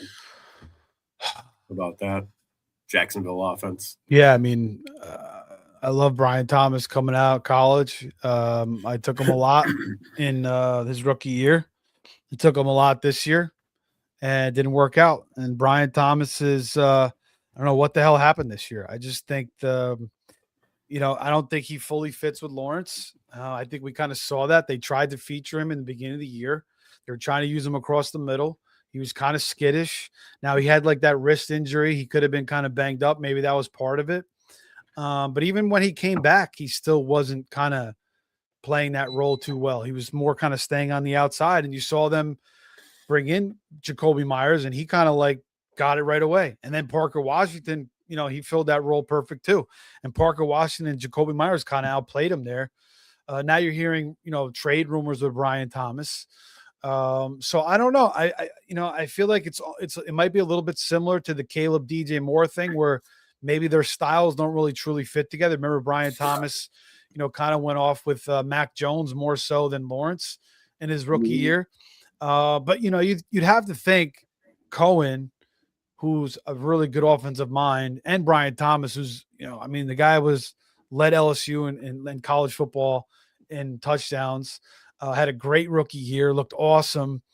Maybe it was just a sophomore slump. Maybe, Travis Hunter comes in, he's getting all this attention. Maybe he was a little jealous. Maybe he's just going through some mental stuff. You don't know. There's also rumors with Brian Thomas that he's not totally like committed to playing football. I've heard that being thrown around. So there are some red flags there, but you're getting a 3-round discount on him. So I think I still will take some shots on him. I just don't know if I trust Lawrence with him. Now Lawrence, didn't look good the last couple of years. And then all of a sudden he kind of found his rhythm down the stretch there, throwing across the middle of the field. But we kind of, the Bills kind of exposed that a little bit in the playoffs. Picked them off a few times. So we'll see if that continues into the new season. But I do think Jacoby Myers and Parker Washington, I feel like they could be like more of the mainstays in this offense. If you're going to get value on them, they might be the better value. Travis Hunter, even before he got hurt, was kind of playing across the middle and kind of playing pretty well too. So yeah, I think they're going to use him more on defense. I do agree. He was a better corner prospect than a receiver prospect. He was kind of raw coming out as a big time receiver. So yeah. I even saw them in camp. I went to their camp this year, and the Hunter was playing offense, and he looked a little worn out. He looked a little tired. He slipped on one route. He kind of ran like a sloppy route on one of them, but he's still got to learn. I have no doubt that Travis Hunter could probably develop into a pretty good receiver. He's that athletic and talented. But they definitely going to want to use him more on defense and maybe only use him as a receiver at a necessity. But yeah, I don't know. It sucks because I like Brian Thomas a lot, and now I'm a little skittish because of what I saw this year. But maybe I'm overreacting a little bit. I don't know. But that's my assessment on it. And what about Tootin? What are your thoughts on Tootin? Real I like quick? Tootin too. I like Tootin coming out. I was kind of holding him all last year, waiting for Tim kind of overtake ETN at some point. But then ETN proved his worth. I mean, he was great in that system. But now he's out of the way, and I do like Tootin. Now Quinn Allen's kind of interesting. He was another guy they drafted last year, so that's another Cohen guy. So they could kind of split. Those two guys. Now Cohen's got both his guys. He got rid of Tank Bigsby. Now he gets rid of ETN. And he's got the two guys that he drafted last year. So, yeah, I like Tootin. I thought actually Tootin in that Bills game, if you guys remember, they were running it well with him, and they went away from it. So I don't know why they did that, because Tootin was actually looking pretty good in that game. So yeah, I do remember that. Yeah, I like funny. I kind of like Tootin to be the guy there over Quinn Allen. Now Quinn Allen could definitely be a factor, but I do like Tootin. I'll be going after him. I think he's got a great opportunity. I believed in him last year. Now ETN's gone, so why wouldn't I go back to the well again? Be interesting to see how much Tootin's ADP jumps with the news. I'm gonna take a quick peek at his ADP before we move on. So let's see. Tootin is pick 75, right around pick 75, and it's been pretty flatline. So we'll see what happens in the next couple of weeks. Now we got the news that ETN's out of the picture. Obviously, we have to sweat the NFL draft and the rest of free agency, but definitely, like Joey said, Tootin's a winner so far. Joe, I understand you have to, you got to ride home and you got work. Before you take off, I know we're going in alphabetical order here. Is there anything you want to touch on that's not in alphabetical order we haven't hit yet you want to mention? Let's get those. I want to get your all's, especially both of your all's take, because I mentioned it to you before the show. It's the Kenneth Walker. I just got to know where you all stand on him. I don't know. He's going to be hard to, is he going to go too high? Is he going to go just right?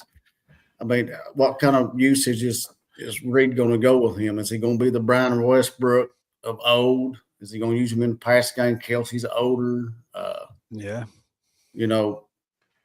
Rasheed Rice can't depend on him. He's going to be in trouble again, probably. Is Brashad Smith gonna develop? Are we still waiting for him to develop? I can't. I waited for him all season long last year, and just never popped off. And he didn't even use him down the stretch that much either. So I thought they would kind of use him like towards the end. Now maybe if they went to the playoffs, they would have used him a little bit more, but he could still develop. I won't totally give a lot of him, but they bring in Walker, he's gonna be the guy. Totally. Yeah, they paid him a lot of money. They're gonna use if they use him in the passing game a lot. I mean, he could be. Brashad Smith's giving off Sky Moore vibes, but at running back. That's a good one. Yeah. But yeah, no, Joe, definitely sucks you got to leave.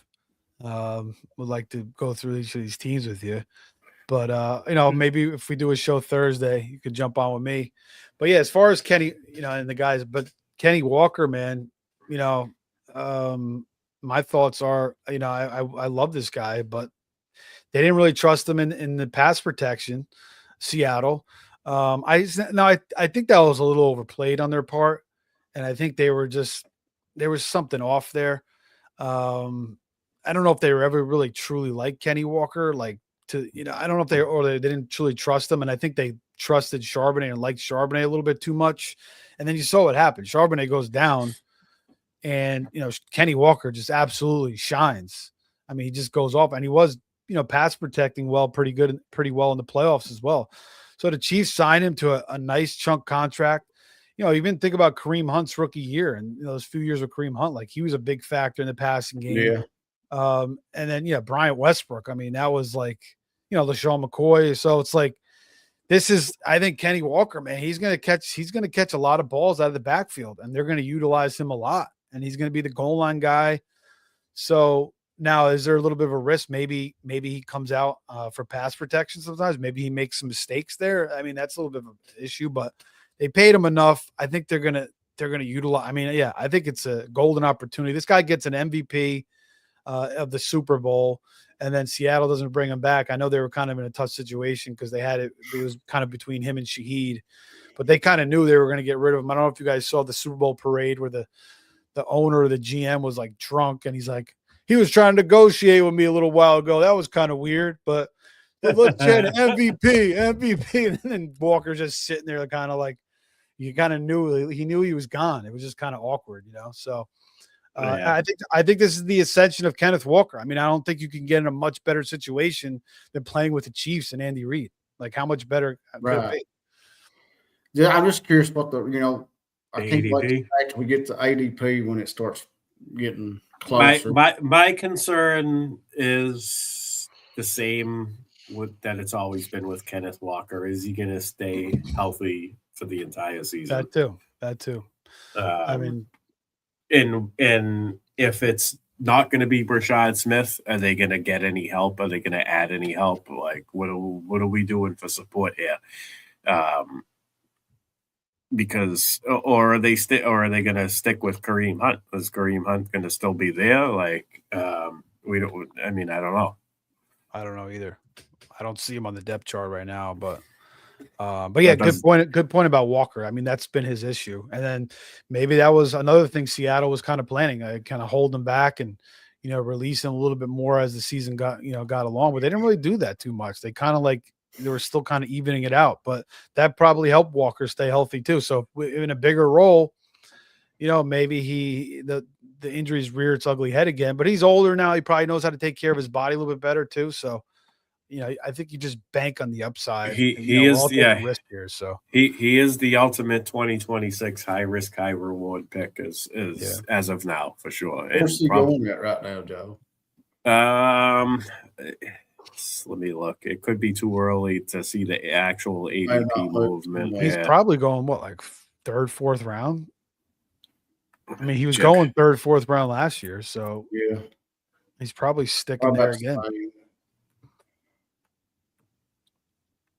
There we go. Loading up. Here we go. Let's see. Kenneth Walker ADP.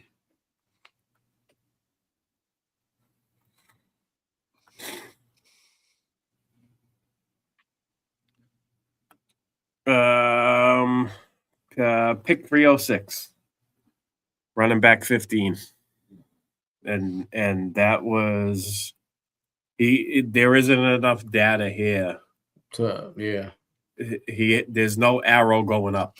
So clearly we don't know his ADP with the Kansas City Chiefs yet. We probably need another week of data to actually figure that out. But as an unknown landing spot, he was going pick 30. Joe, if he goes in the second round, would you take him there? Or that's too much for you. I think I'm in on him in the second round. How about you, Joey? I'll take Chase Brown. What if it's the back? What if it's the back end of the round two? Back end of round two, yeah. I think he's in the same thing as 2025 CMC. You want to risk it? You risk it for the biscuit. Take him in the second round. If you want to avoid him, avoid him, but at your own cost. You know what I mean? You're going to avoid him, and he goes off like CMC did this year and stays healthy. Then you're going to be regretting that. So it's one of those high risk, like I said, high risk, high roll. He's a wild card. He could be really. I mean, he's really good talent. He could be really good. What was that guy that Andy Reid turned into a superstar? Williams. Damian Williams. Yeah. Yeah. I mean, that's what I'm saying. I mean, the range of outcomes is all over the place for him. He's kind of similar to Damian Williams a little bit. Kenny Walker. Yeah, I think he's got to be the most talented running back they've had in the last five years. Oh yeah. Mm-hmm. Yeah. When coming into the NFL that year, I thought Kenneth Walker was the most NFL ready running back out of that class. I had a ton of shares of him. He was going in the 7th, 8th round his rookie year. Had a ton of shares of him. He was started off like an animal too, and then until he got hurt. Yeah. So that's the thing with him. It's all about staying healthy. If he's getting 60% or more of the volume in Kansas City, he's a smash in round 2, as far as I'm concerned. Yeah. But the thing is, he's got to stay healthy. I mean, if you're going to draft him, maybe make sure you add some depth, add the right handcuffs, add some depth, grab the right. Add Rashard Smith. Get the right RB3. Grab yourself a solid RB3, somebody that you can flex when you want to flex them, but can also slot into the running back position in the event that something happens to Kenneth Walker throughout the season. Yeah. The Chiefs, they drafted CH in the first round. That didn't work out, and then they just got real stingy with running backs the last couple of years. And with Pacheco in the 7th round and Deneric Prince, they tried to make something out of him. That didn't work out. And then they bring in Kareem Hunt the past couple of years, and the running game has just kind of been it's been okay. They wanted to run the ball, but they really haven't had that explosive running back. And Kenneth Walker gives them that. So, I mean, it's like Reed's kind of going back to the well here. He's like, all right, let me get myself a dynamic running back again and see if we can rework this offense a little bit. Yeah. All right. Joe, you sticking with us? Or I'm going to listen to you on the way high. I got to head toward the house. So, but all right, man. So y'all good night. On Thursday. All right, Joey. Hope to have you, man. Yeah, man. We'll definitely Thursday we'll do a similar show on Steve's channel. Joe, definitely join us, man. Okay. See you guys. All right. Have a good night, Joe. You too. There's Joey Brown, man. Appreciate Joey for coming on and sharing his thoughts. I just want to shout out the audience real quick. This has been a great show so far. Anybody listening live, hit the like button on YouTube. Hit the subscribe if you're not subscribed to the Sports Affiliation. Steve, appreciate you joining late despite things going on in your life. This has been great.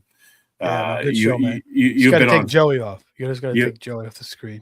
Oh, he did the thing he always does. Yeah. He didn't want to leave us. He just wanted to stay the portrait, he just closes the laptop. I gotta love it. He's the best. Yeah. Nice. All right. So, by the way, you are on fire tonight, my friend. You are kicking ass. I'm glad you decided to come on, man. Thanks, buddy. They didn't have to finish the show solo here. Yeah, no. It was definitely good to come on. But in the chat, Bam Adebayo, 83 points in the NBA tonight. So the NBA defense is full. And I like Adebayo, but 83 points by him is crazy. And then Italy is beating up on USA in the World Baseball Classic. That kicks Kobe, right? Kobe had 81, right? 81, yeah, which is that's pretty insane. That's a lot of points. I think they play the Wizards. I think the Wizards are like absolutely horrendous on defense. So I didn't play a lot of minutes in high school, but I averaged like 9 points a game. It was mostly 3 points. That's good. There was one game I scored 22 points, and I felt like I did. You're in the zone. Like I scored a lot. Like I felt like I did. I was like that. Like right. When they told me, they had like 44. Yeah, that's what it felt like. Yeah. So 83 is just nuts, dude. That's like some team like that's like a whole team worth of points. So 83. He must have just been on fire. He must have been tossing up threes and banging everything. He must have been in a complete zone. But yeah, it's interesting. Right. All right. So where did we leave off? The Chargers, right? Raiders. Well, Raiders. Yeah. What did they do? They lost Geno. We knew that was coming. The Jets got him. Did you hear me earlier talking about that? No. I called the Jets a fucked up organization. Oh my God. Well, I said just expect the shit show. JETS. That's what it is. Just expect the shit show. That nice. That's like Found on the Road Dead. Yeah, for Ford. Nice. Gotta love it. They did Jalen Naylor. That's not a bad sign. I kind of like Jalen Naylor. He showed out a little bit in Minnesota. He made some plays when Jefferson or Addison was down. He kind of always stepped up. It's a good depth signing there. Right. Obviously they're going to take Mendoza. It sounds like I haven't really, scouted him or really, fully looked at him, but he seems pretty promising. Obviously the kid's got a hell of a head on his shoulders. So, we did just learn that they lost their 2 first-round picks and got Max Crosby back because that deal is currently voided. Yeah, that's crazy. But yeah, any thoughts on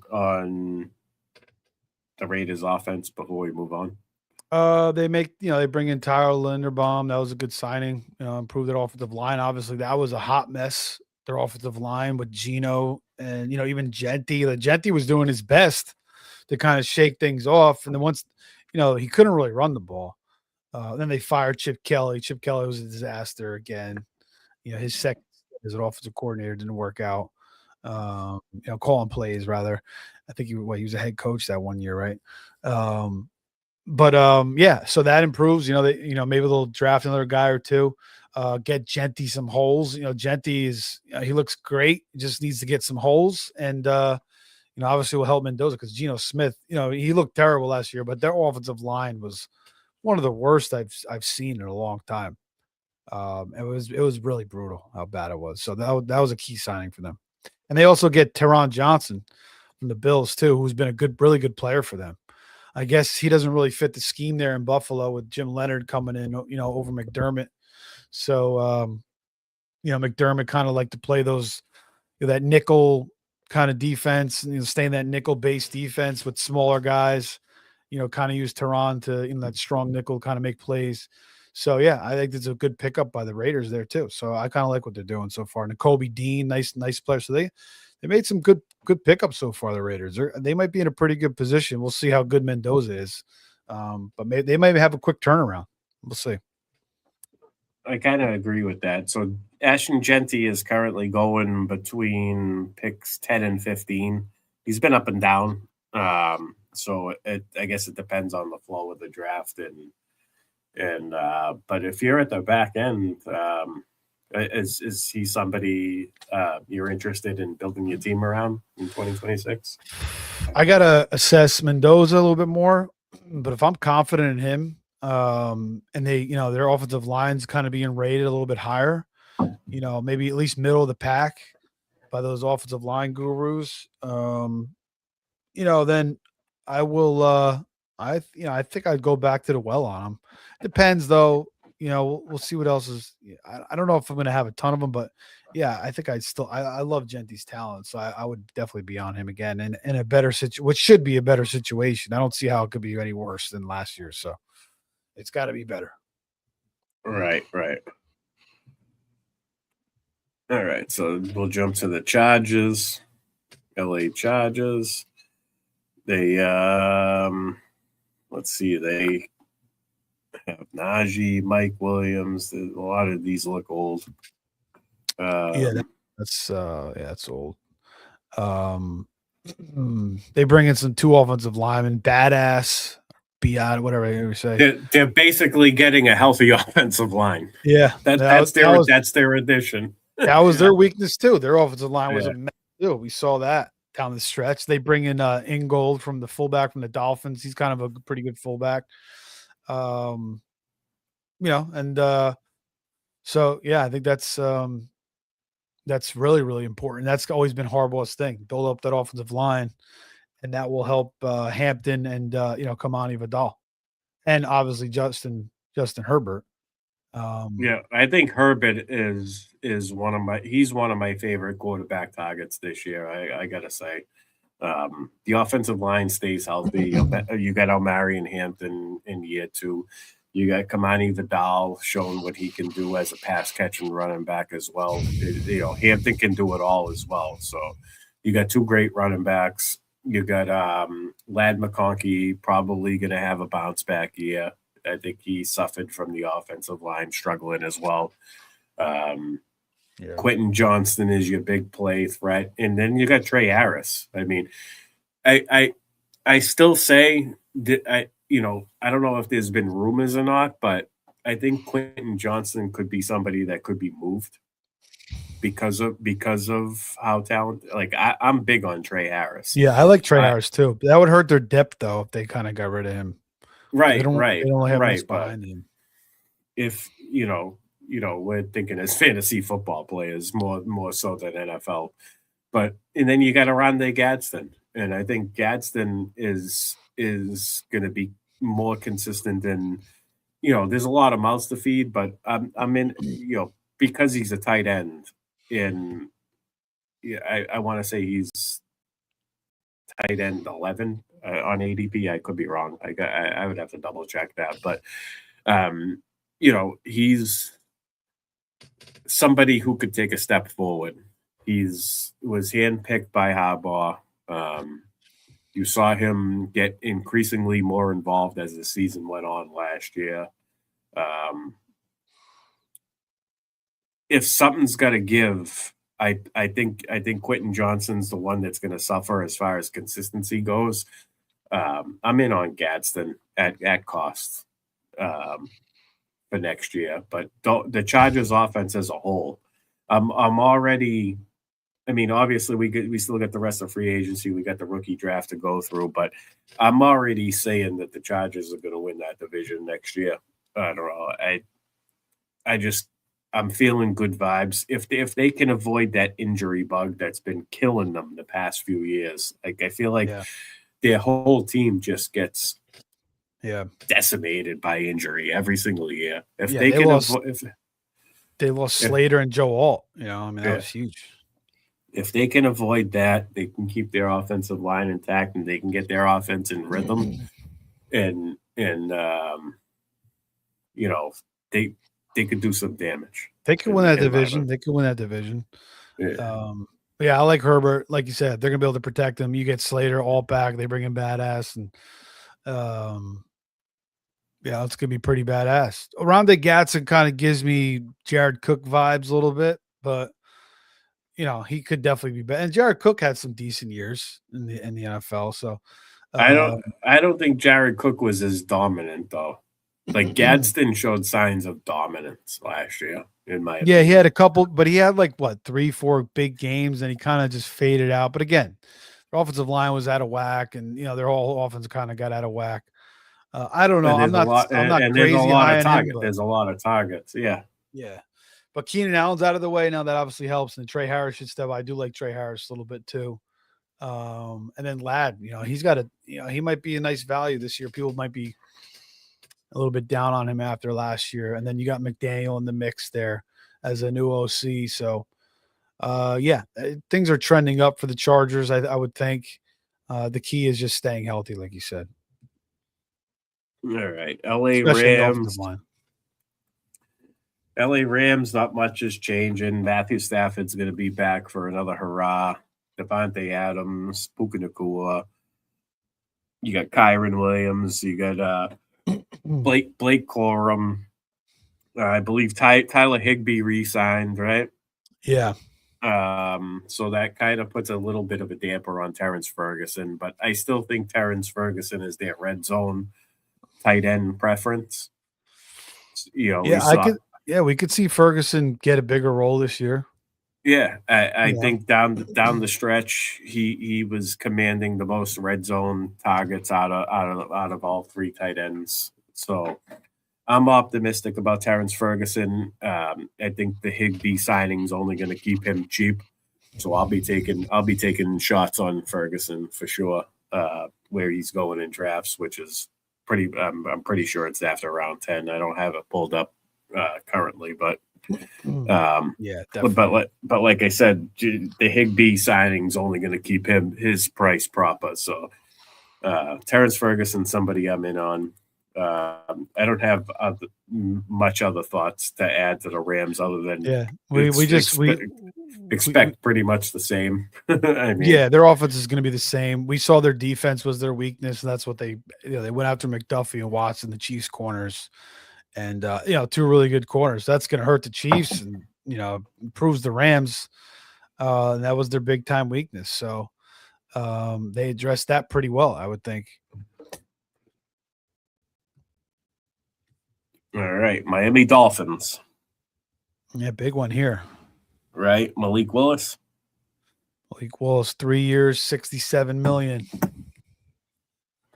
Devin Achane, Malik Willis, Jalen Waddle. We know Tyreek is probably not going to be back. Darren Waller. Darren Waller was gone too, right?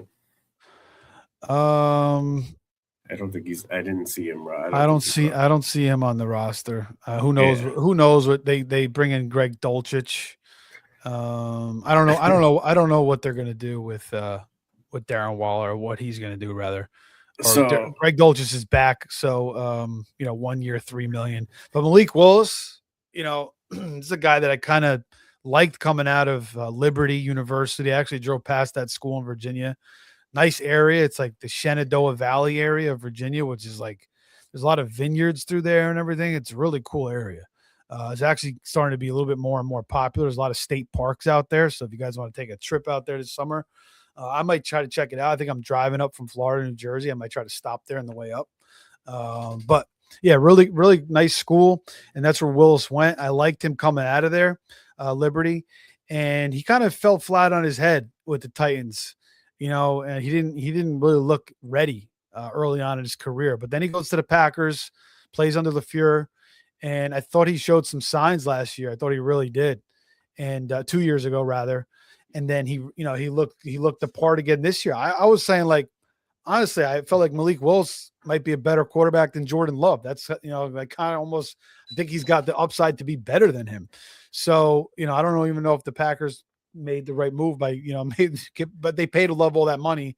They were kind of forced to go this route, but I think it's an excellent pickup for the Dolphins, and I think it's going to be great for Waddle. It's going to be great for fantasy. I think Willis is going to run a ton, so he's definitely a quarterback that the market might not be totally on. The upside, people are going to be hyping him up because of his legs, but I'm going to be on Malik Willis. I'm going to have him on quite a few fantasy teams. I've been going after him in Dynasty. I have him on my Dynasty team. So, yeah, I like him. He kind of stands out to me. I believe on him. I'll do a double check on him again. But, even a lot of, film analysis and the QB guys have been praising him up too. So, I think this was a really good pickup for Malik Willis. And they finally get rid of that Tua situation. They got to eat all that money and stuff, but it's worth it because they just couldn't deal with having Tua out there again. Their offense was just so capped with him out there. Right. I agree. Even if they got to go through some growing pains initially, which is my concern with Malik Willis, for redraft purposes going into next year. Obviously he carries upside with his legs. Game scripts, Miami could be playing from behind quite a bit. Buffalo just beefed up. The Patriots are on the rise. The Jets are the Jets, but I guess my only concern is that team finding a rhythm offensively. They got coaching changes, new offensive coordinator. There's a lot of unknown there is what I'm getting at. And I feel like there is a range of outcomes where he could be this year's Justin Fields, I suppose. But I think that he's a better quarterback, better passing quarterback than Justin Fields. So, he does have that for him. Yeah. I don't know. Me and Joey were talking before. I wish Joey was here for this one. We got him for this because he had concerns about Malik Willis as well. Steve, you shine a light on him. I like some of the points that you brought up. He does look good when he's out there and he has his opportunities. He you know. Yeah, he passes the eye test, but I'm worried about what happens when Miami's getting beat up a little bit. If and when that happens, you know. Well, I mean, they bring in Hafley; he's a defensive guy, and then they bring in Bobby Slowick, their offensive coordinator. He was from Houston. Then he got canned after the second year when Stroud struggled, but Stroud struggled again. So maybe it wasn't Slowick's fault, completely there. So Slowick, for what it's worth, I mean, he's pretty seasoned. So I think the Dolphins are kind of on the right track, here with Achane and, having Waddle back, Malik Washington. I think they probably got to add a couple more weapons there in the passing game. But it's going to be interesting. And they also have Quinn Ewers too. Actually, didn't play too bad when he stepped in last year. So if Willis goes down, but I'm excited about Willis. He's definitely gonna be one of the quarterbacks I'm going after. I'm just gonna take the swing on him and just bet on and bank on everything that I've feel about him and assessed him as. Nice. All right. Well, I mean, he's basically free in fantasy draft leagues. I mean, love it. All right, we're gonna jump on to my New England Patriots. They went out and got Romeo Doubs today, signed him to a 4-year, $68 million deal. I like this. I had Doubs as far as which wide receiver do you want the Patriots to go after? I had Doubs higher than Alec Pierce. Steve, I know you're a big Pierce guy. I like Pierce too. It's the role. Can Alec Pierce be a number one wide receiver? I think Doubs can be a number one wide receiver more than Alec Pierce. I think Alec Pierce is more of a weapon within the offense. Like he's gonna be like, I worry for Alec Pierce by himself with Indianapolis with uncertainty at quarterback. Obviously the volume is going to be there. He's currently their top wide receiver, but he in the Patriots offense, I just don't think he fit. So that's why I was leaning. With Drake May's arm, I thought it was a good fit. But I mean, I think most receivers would fit with Drake May. Like he'll elevate most receivers. The problem is, I think that Kayshon Boutte does a lot of the stuff that Alec Pierce can do. He's not as big and physical as Alec Pierce, but he makes up for that with his athletic ability and we've seen him win 50-50 balls. Yeah. Despite not being a big physical presence like Alec. Alec Pierce he's a big dude. Well, if they brought in Alec Pierce and like Matt Collins would have took the boot basically. Right. It would have been him, Boutte, and DeMario pretty much, right? And maybe Kyle Williams stepping in there. And even Efton Chisholm I kind of like too. Like this kid's got a lot of potential. I mean, we haven't seen him play against top talent, top defenses. So that was my thing with Efton Chisholm. He got a lot of hype last season. I know at the live Scott Fishbowl draft, guys were drafting him because we're in New England, and he got that hype. But he ended up being a cut.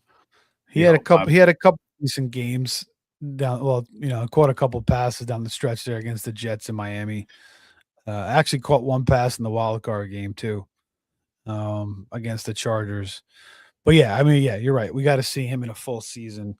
A lot of guys could look really good in the preseason, but I don't know. There was something about his play, man. Like it just seemed like a typical Patriot slot receiver that they just have drafted perfectly over the years.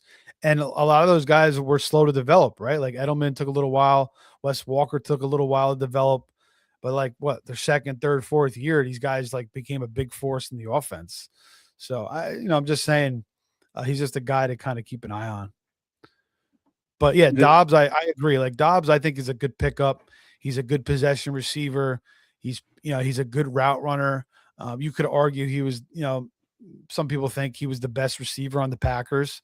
And I think he gets a quarterback upgrade here with Drake May. And so, I think Dobbs it's a good signing. I don't know. He's not like a true number one, but No. He adds as another nice piece to this offense with the departure of Stephon Diggs for sure. I agree. And I do think that his volume, he's got a little bit of a volume upgrade as well.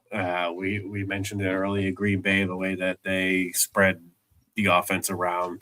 And then, he's had 18 touchdowns over the past 3 seasons. He hasn't gone over 60 receptions in any year or 800 yards. As high as 724 yards last season was his highest. But we have seen him show spike week potential. I can think of at least 2 or 3 games where he had 2 touchdowns for Green Bay. So he's definitely a red zone factor. Like I said, 18 touchdowns over the past 3 seasons. He hovers around the 55 to 60 receptions, 700 yards. I think you're going to see that increase. If I had to put a projection on it right now, I would say about 70 to 75 receptions, maybe 900 yards, and I could see him getting close to double-digit touchdowns. Wouldn't surprise me if he went over. I don't want to make a what do you call it? A crazy high projection. Projections are supposed to be median, so I'll say same thing I said with DJ Moore. I think nine touchdowns is a pretty good ceiling. Again, he's got to stay healthy too. We do know that when Green Bay did try to increase his volume a little bit, he got banged up. So, but like you said, quarterback upgrade.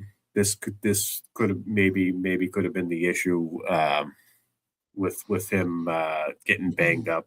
Jordan Love likes to sling it. Drake May's a little bit more methodical. Josh McDaniels is more conservative as a play caller. I like the signing. I'm optimistic about it. I want to see if they add more or not. I don't think they're going to. I think they're going to stick with what they have. I think they like what they saw in Booty. I think that Demario Douglas, despite getting kind of phased out of the offense as the season went on last year, they're going to hang on to him. Kyle Williams could take a step forward. I always thought Kyle Williams was more than he wasn't going to make an immediate impact. It was going to be a 2 or 3 year project, but he's got the raw skills. He can run some routes. We know he's fast. He's got the breakaway speed. Another year with Drake May.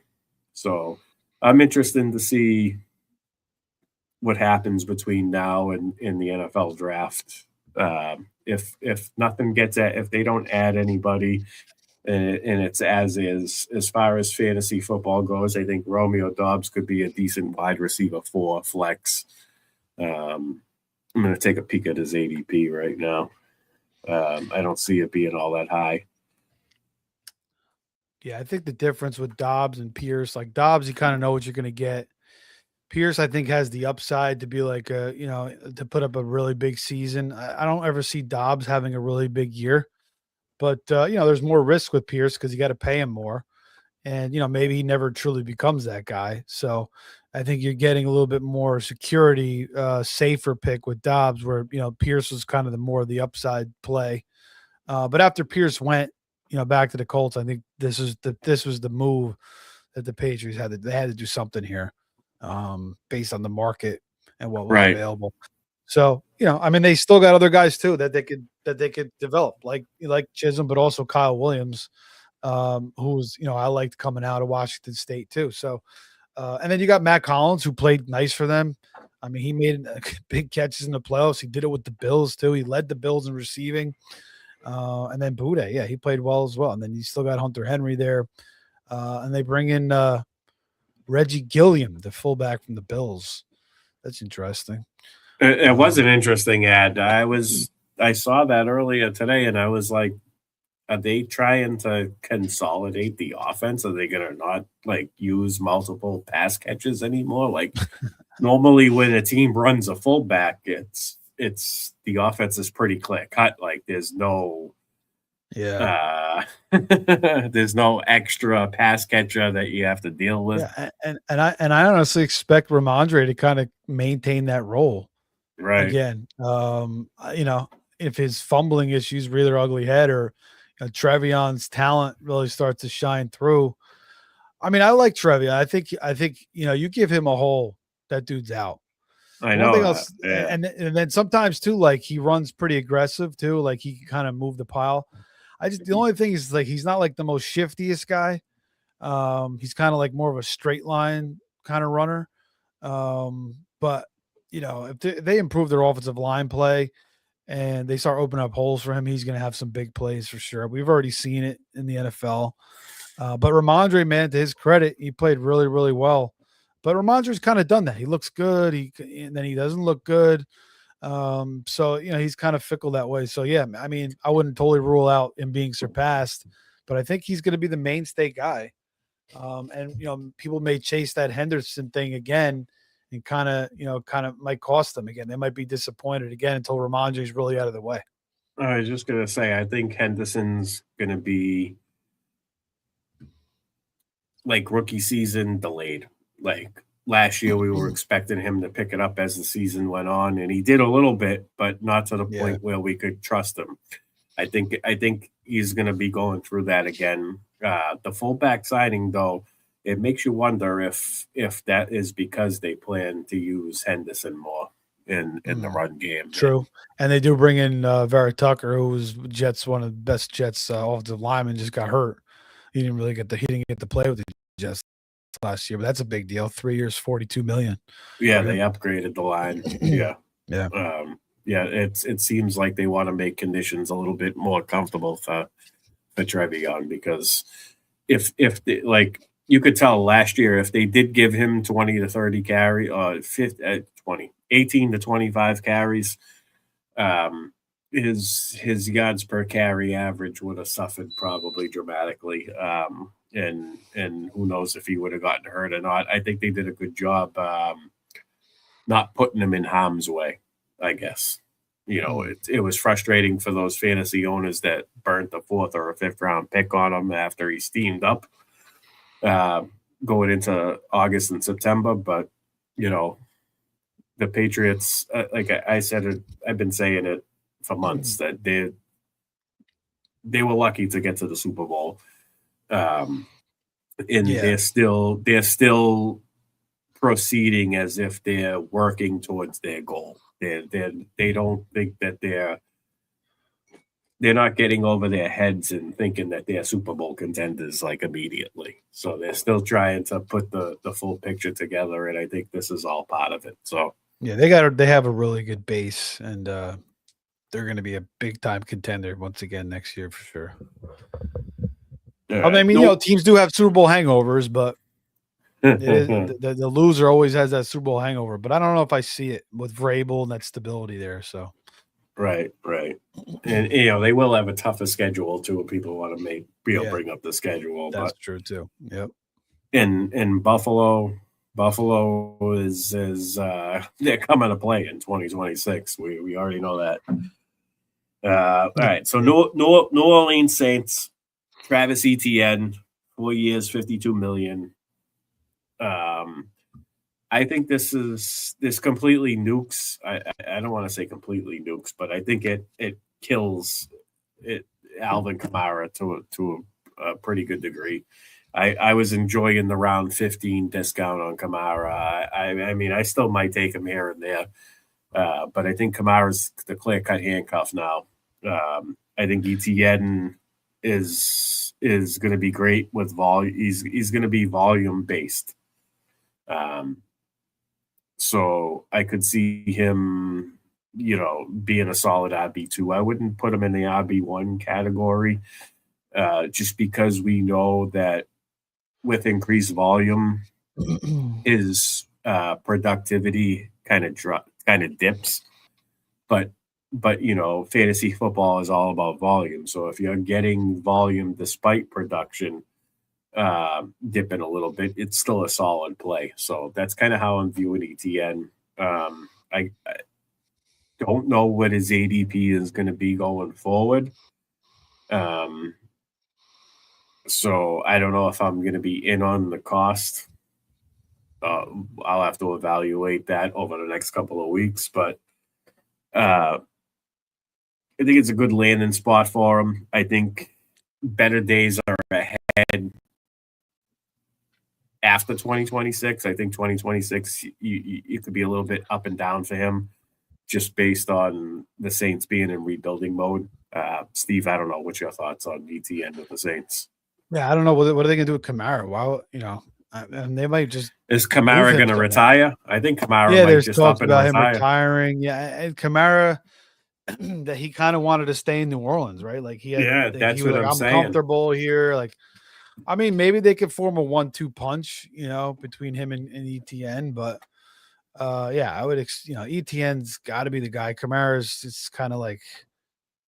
It is what it is at this point. So, and Tyler Shuck, man, he looked good. I mean, he played really, really well after, he didn't get the job over Rattler, but maybe he learned a little bit, and he, definitely was way better than Rattler. So yeah, I'm excited about this Saints offense. Olave looked great. Juwan Johnson had a pretty good year. Devon Vele is not a bad receiver. We'll see if they draft any of the other guys. The rest of the receivers are kind of underwhelming. They do bring in Noah Fant as well. But yeah, ETN in Kellen Moore's offense. Why not? Kendre Miller that guy cannot stay healthy.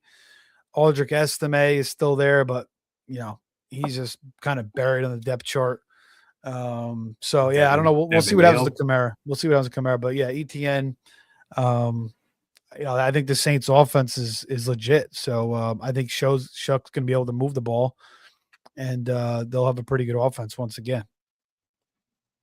Nice. All right. New York Giants. They signed Isaiah Likely to a 3-year, $40 million deal. Kind of kills Theo Johnson a little bit. I mean, Theo Johnson was touchdown dependent as it is already. But what else we got? Linebacker Tremaine Edmonds, 3 years, $36 million. It's basically adding all defensive help. Craig Newsome, 1 year, $8 million. Safety Darius Washington, cornerback Craig Newsome, kicker Jason Sanders, fullback Patrick Ricard. Yeah, and I think the Likely signing's great. I mean, I love Likely ever since he came out of Coastal Carolina. And, my nephew went to that college, but watching him. Always liked him. He's just kind of been buried behind Andrews. He just really never has the chance. I've been drafting him every single year, late in drafts, and it'd be good for a couple of games when Andrews is out, but then Andrews comes back and he's just not featured in the offense again. So, if Harbaugh was there, maybe they would have went a different direction. Maybe they would have kept Likely with the Ravens. But now that he's gone, he goes to the coach that had him previously and knows how good he is. So he gets moved from the Ravens, 3 years, $40 million. Yeah, I love it. With Jackson Dart, Likely is going to be one of my favorite tight ends once again this year. I'll be going back to now that he's finally in a featured role. So I'm excited about it. I agree. I think he does get a featured role in that offense. Wan'Dale Robinson has departed. We know that. Theo Johnson's gone too. Is he gone? Yeah. I thought Theo Johnson signed with somebody else. Oh no, it was not Theo Johnson. It was the other guy. Bellinger, rather. Yeah, right. Bellinger got signed, right? Yeah. But yeah, I mean, Wan'Dale's gone. They need that. That's 150 targets right there. 140, 150 targets. Yeah. That's vacated volume, and Isaiah Likely has been slotted in. Obviously, we got to see what else they do. This is another team that's in rebuilding mode, not in the up and coming. So we have to pay attention to see what else goes on with them offensively. But Isaiah Likely is definitely somebody we want to pay attention to. I'm going to actually check and see if we have any movement on Likely's ADP real quick before we move on. In the last 7 days, no, he's still where he's at. Pick 14, round 14. Yeah, I can't. I feel like I can't start drafting until I get a decent understanding of, especially before the draft. I don't know if I could ever have the balls to do a draft before the draft, but or even before free agency, people were doing drafts. It's crazy.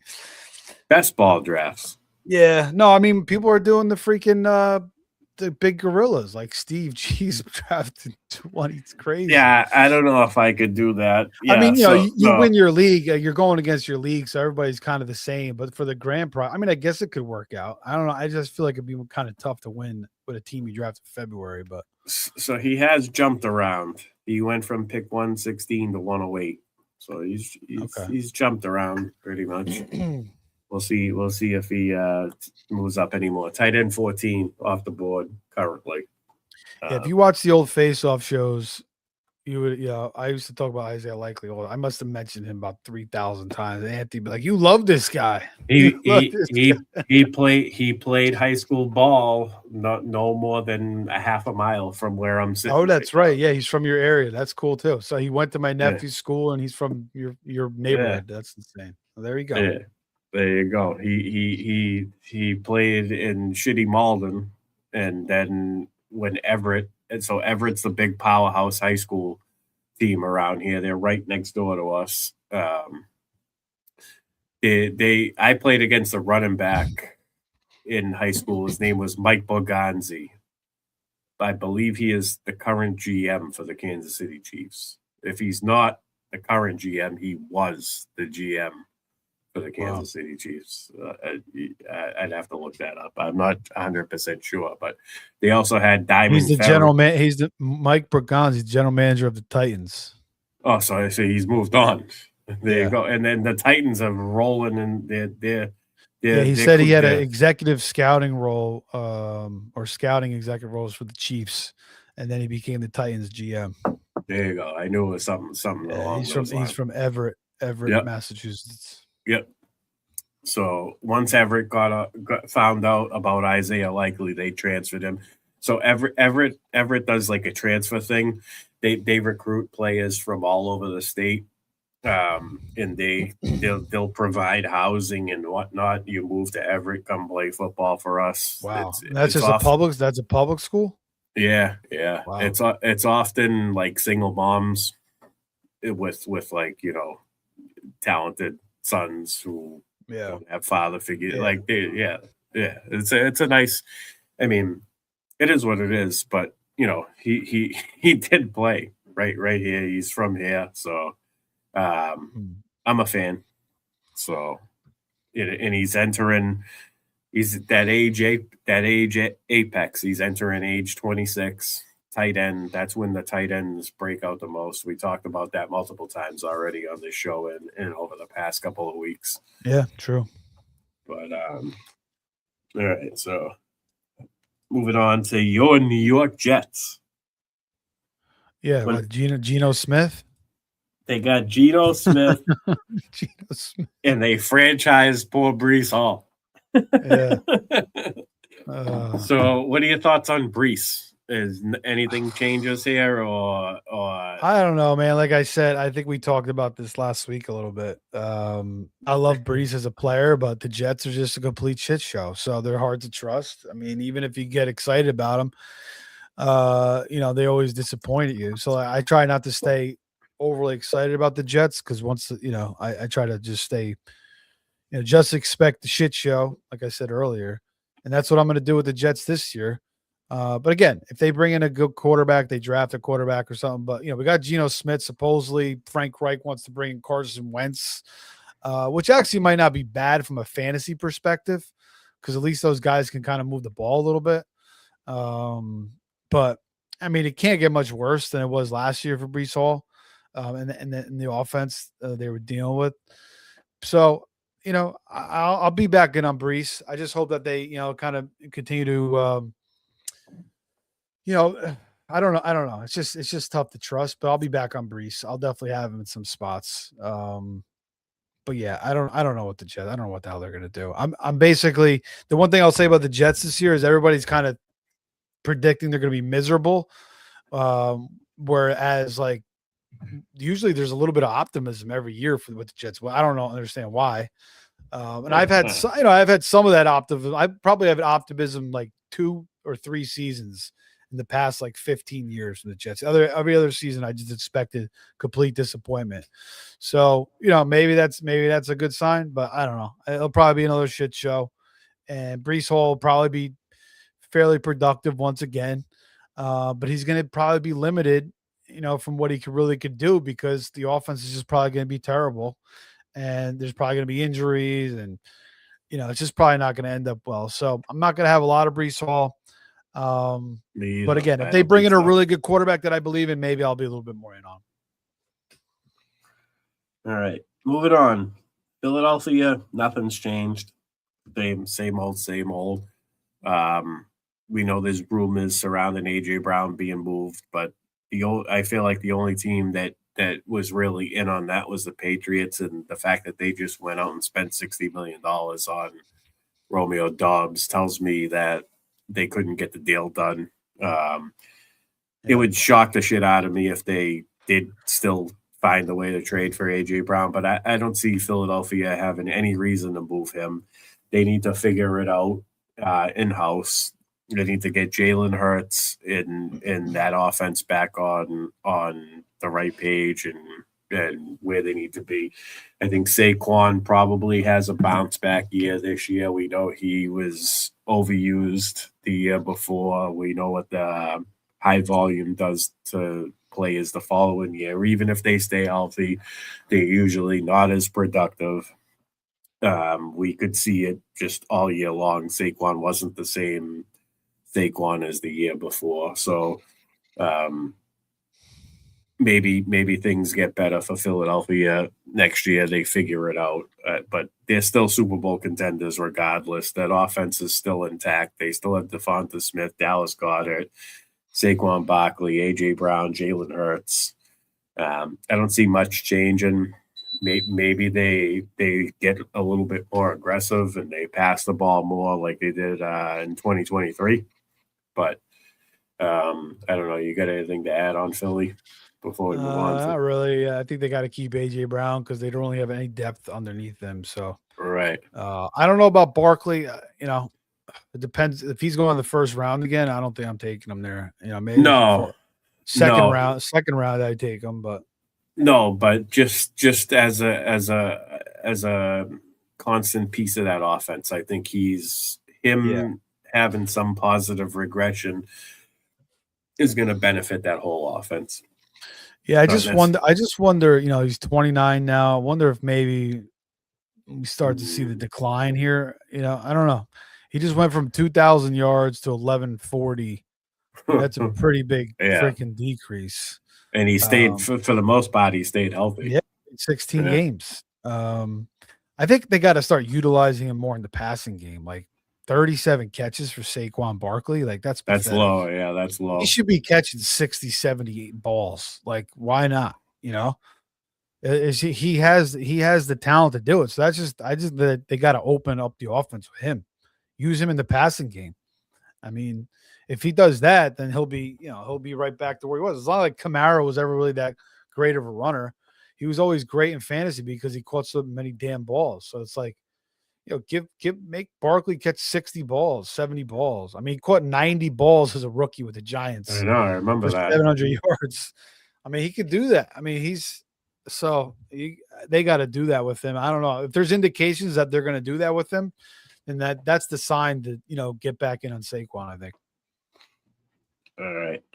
Moving on to the Pittsburgh Steelers. They trade for Michael Pittman.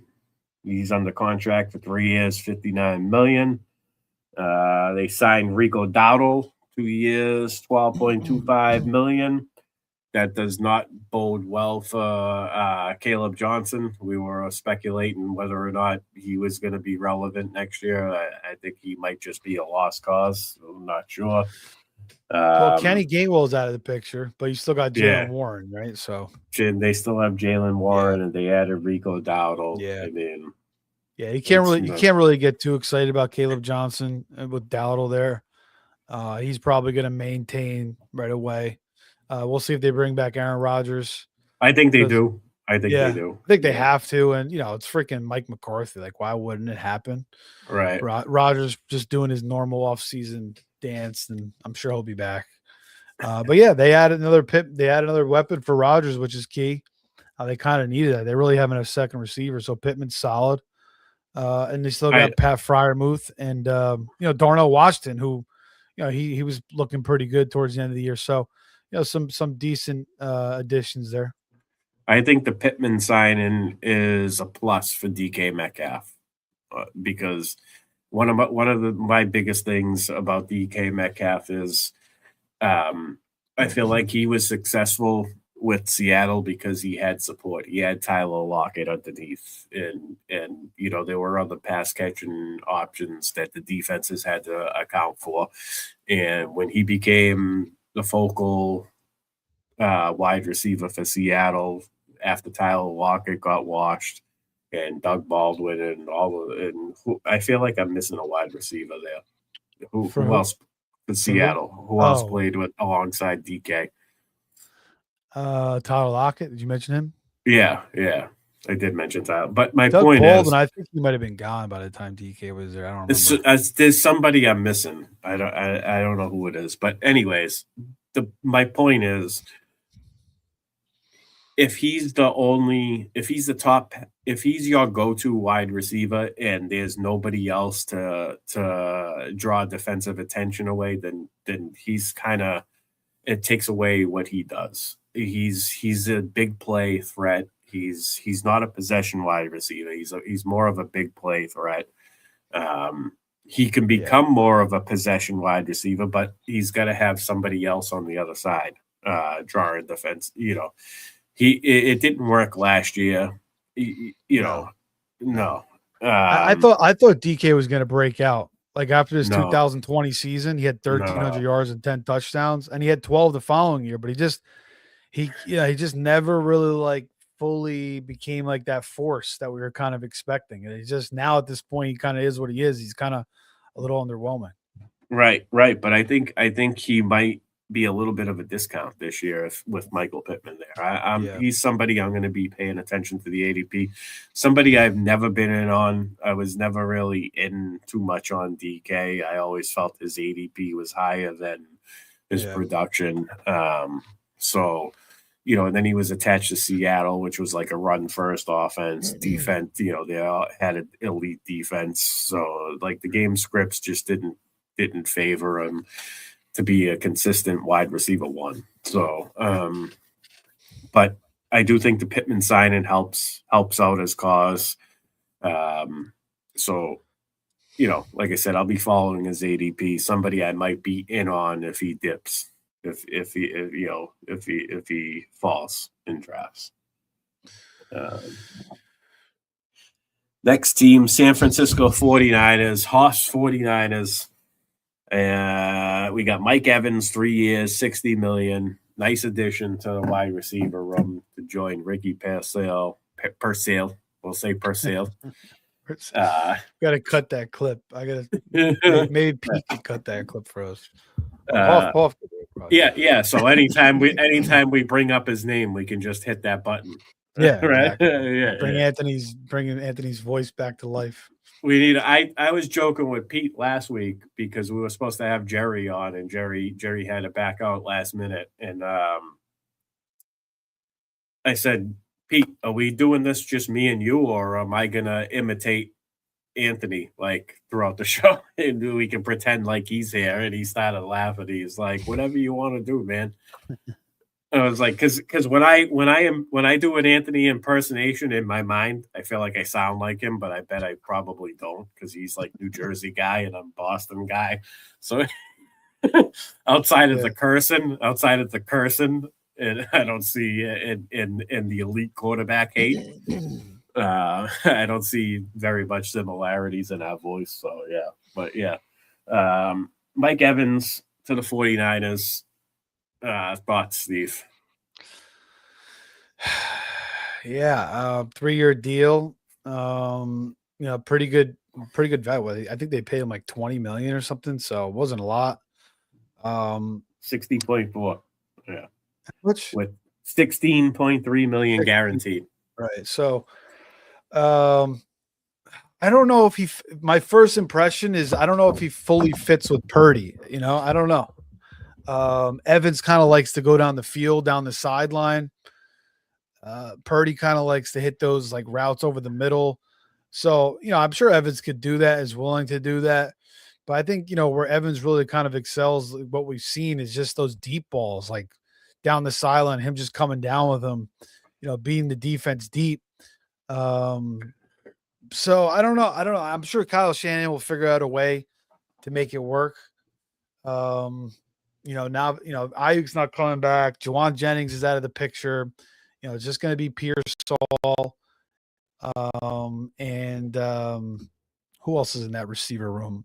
You got Kittle. Pearsall, Evans, Juwan Jennings is gone probably unless they bring him back. I don't think so.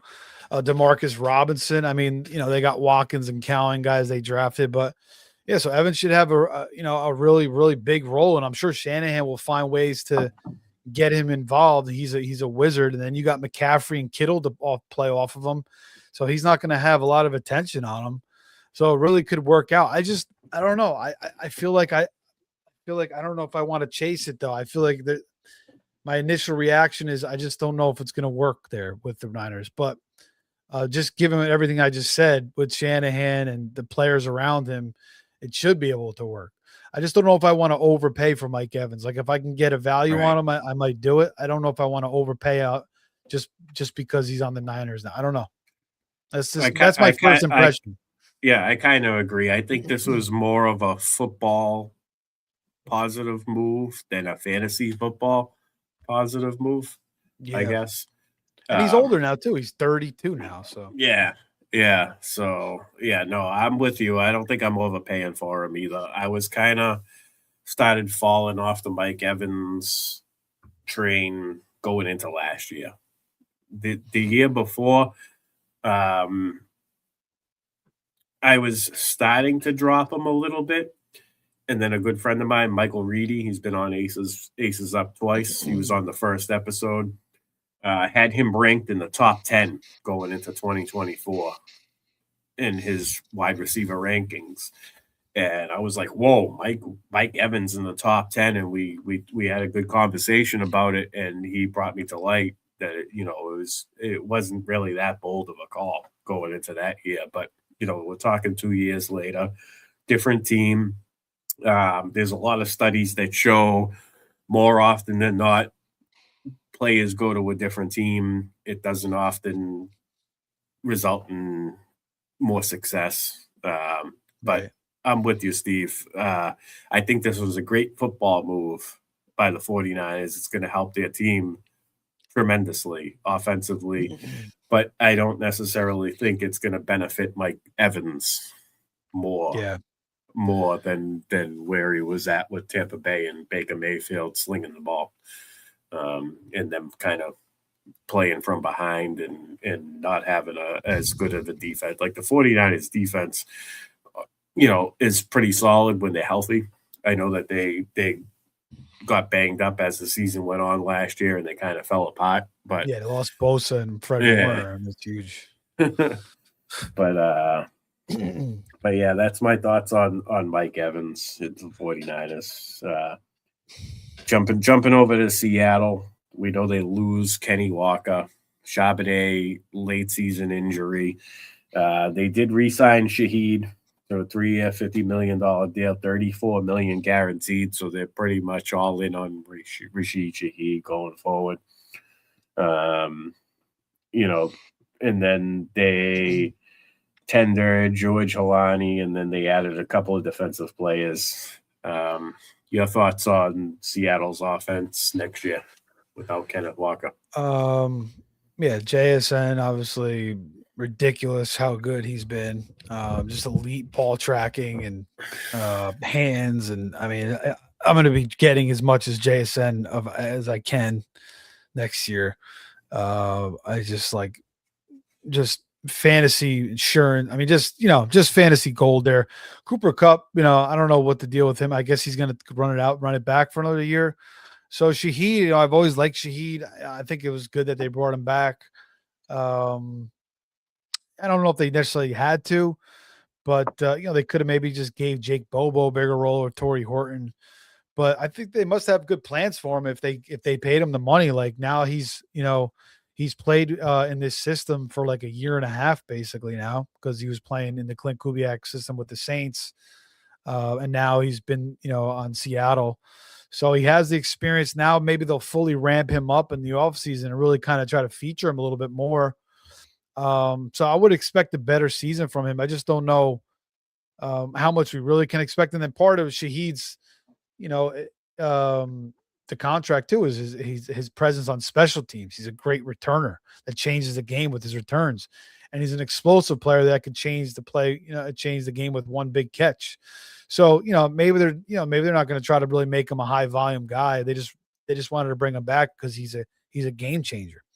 But yeah, no more Kenny Walker. I would expect them to bring another running back or draft another running back. Zach Charbonnet, I don't know if they're just going to leave him out there.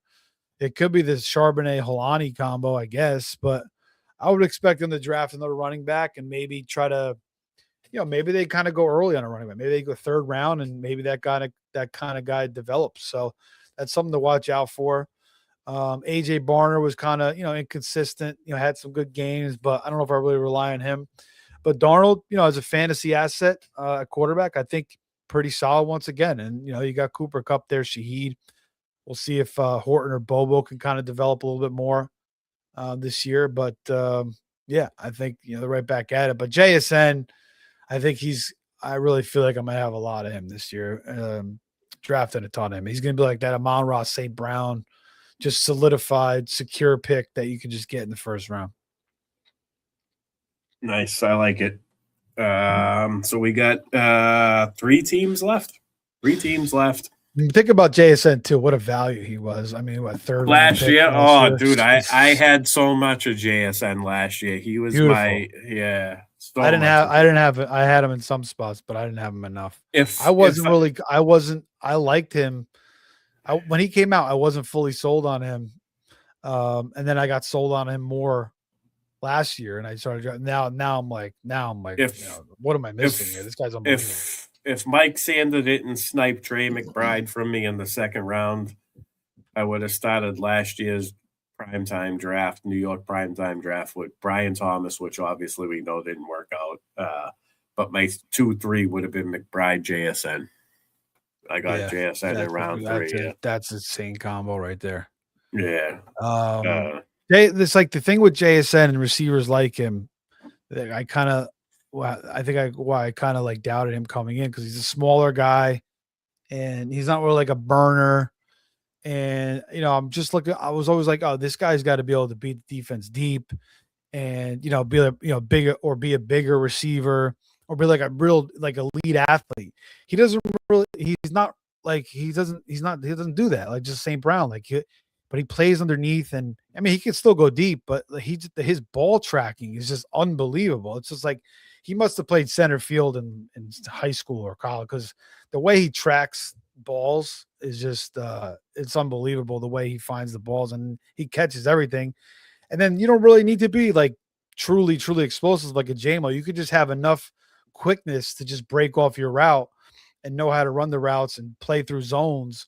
And him and St. Brown just do that beautifully, and they basically catch everything. So that's why they're so good. And it's kind of like a new force in the NFL with these slot guys. It's just like you can move them. He can move them around. You can put them out wide. You can put them in the slot. You could put him in the backfield. It doesn't matter where he lines up. He's going to run that route and get open. So yeah. Yeah, it was even like Justin Jefferson was a little bit like that in college too. He would play in the slot, wasn't really like a true burner. And then he got into the NFL. He got even better. So like all those kind of guys, those slot guys, those are the kind of guys you gotta, I mean, a lot of people obviously love those guys, but I mean, they just been so damn solid in the NFL. I mean, St. Brown was the only one that was really discounted. He was a 6th round pick, so the scouts weren't really on him. But JSN and Jefferson obviously were, and they've come to fruition.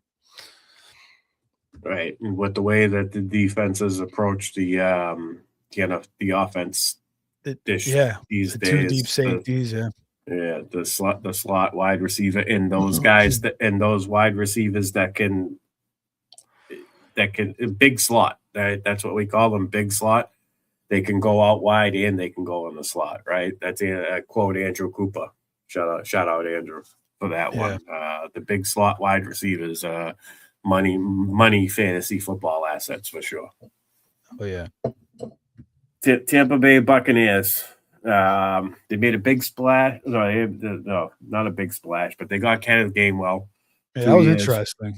2 years, $14 million to pair with Bucky Irvin. I mean, what does this do to Bucky now? Like, I'm confused with this. I just made a trade. I made a trade with Pete today in our dynasty league. What'd you get? I said Bucky's available, so I got a offer for first a late 12th pick overall and a 2nd round pick this year. Then Pete offered me Garrett Wilson. So I said, all right, give me a 3rd or give me a pick if you can. He said, all right, I'll give you a 3rd this year. I'm like, all right, then give me Estime too. Just throw an Estime. So that's what I took for Bucky. I took Garrett Wilson a 3rd and Estime for Bucky. I don't hate it. You recycled a running back for a pretty solid wide receiver. I mean, yeah, and plus I get the 3rd. Yeah. When I kind of need the pick too, because I only have a 1st and a 4th. So yeah, I mean, I think Kenneth Gainwell proved, man, he could play last year. I mean, he was kind of hidden in Philly. Like he didn't really get to show his true talents. So maybe he learned some things in Philly, but I mean, he looked really, really good in that role. Is he as good as of a runner as Bucky? Probably not. Bucky does have a special, way he gets in and out of those holes, but Rashad White and Sean Tucker are probably gone. So it's going to be kind of him and Gainwell, but Gainwell, I think, does kind of hurt him a little bit. Bucky, he's a little undersized too. So he's got injury concerns. And also too, I think the Tampa Bay offense takes a hit, not just because what we saw when Cohen left last year. I think that affected the offense a lot. Now Evans is gone. They have Ibuka, but even Ibuka wasn't, he started out hot, then he kind of faded. They'll have Jalen McMillan and Godwin will kind of be the featured guy. But I don't know. Baker kind of, I think they lost something with Cohen. So I think I'm downgrading their offense a little bit more overall, but I think Gainwell was a good pickup for them. But I do think he's going to hurt Bucky's overall production for sure. I think he's going to earn a decent amount of playing time based off what he did last year. Right. I like the pickup because I think Tampa Bay realized that when Kenneth Gainwell gets a featured role or he has to step in per se, he can deliver. When he played, when Jaylen Warren missed time last season, and he stepped in and played, he gave us 25 plus point fantasy points production. He was utilized in all 3 downs, and he handled it pretty well. And I do think he lacks the size that Rashad White had inside the goal line. But this kind of tells me, I might be in on Bucky Irvin because of this. And the reason for that being is this kind of tells me that Tampa Bay might just be all in and just unleash Bucky Irvin for 3 downs. And if he misses time, they have a good fallback running back in Kenneth Gainwell. That's how I'm reading it. I know you mentioned that you think Kenneth Gainwell is going to carve out a significant role. I think he does carve out a role, but I don't think it's going to be significant as long as Bucky's. No, I don't know if it'll be significant, but I do think it could be like a 60-40 thing, with him and Bucky. Yeah. Yeah, you're probably right about that.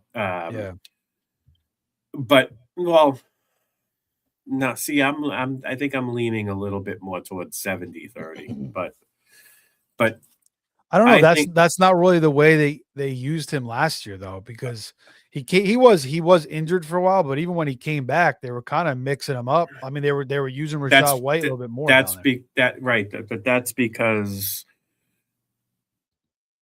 And Tucker too, because Tucker showed his talents, right? So they kind of gave Tucker a little more. Tucker's out of the picture now. This is why I feel like they're going to be more all in on giving Bucky an opportunity to be the guy.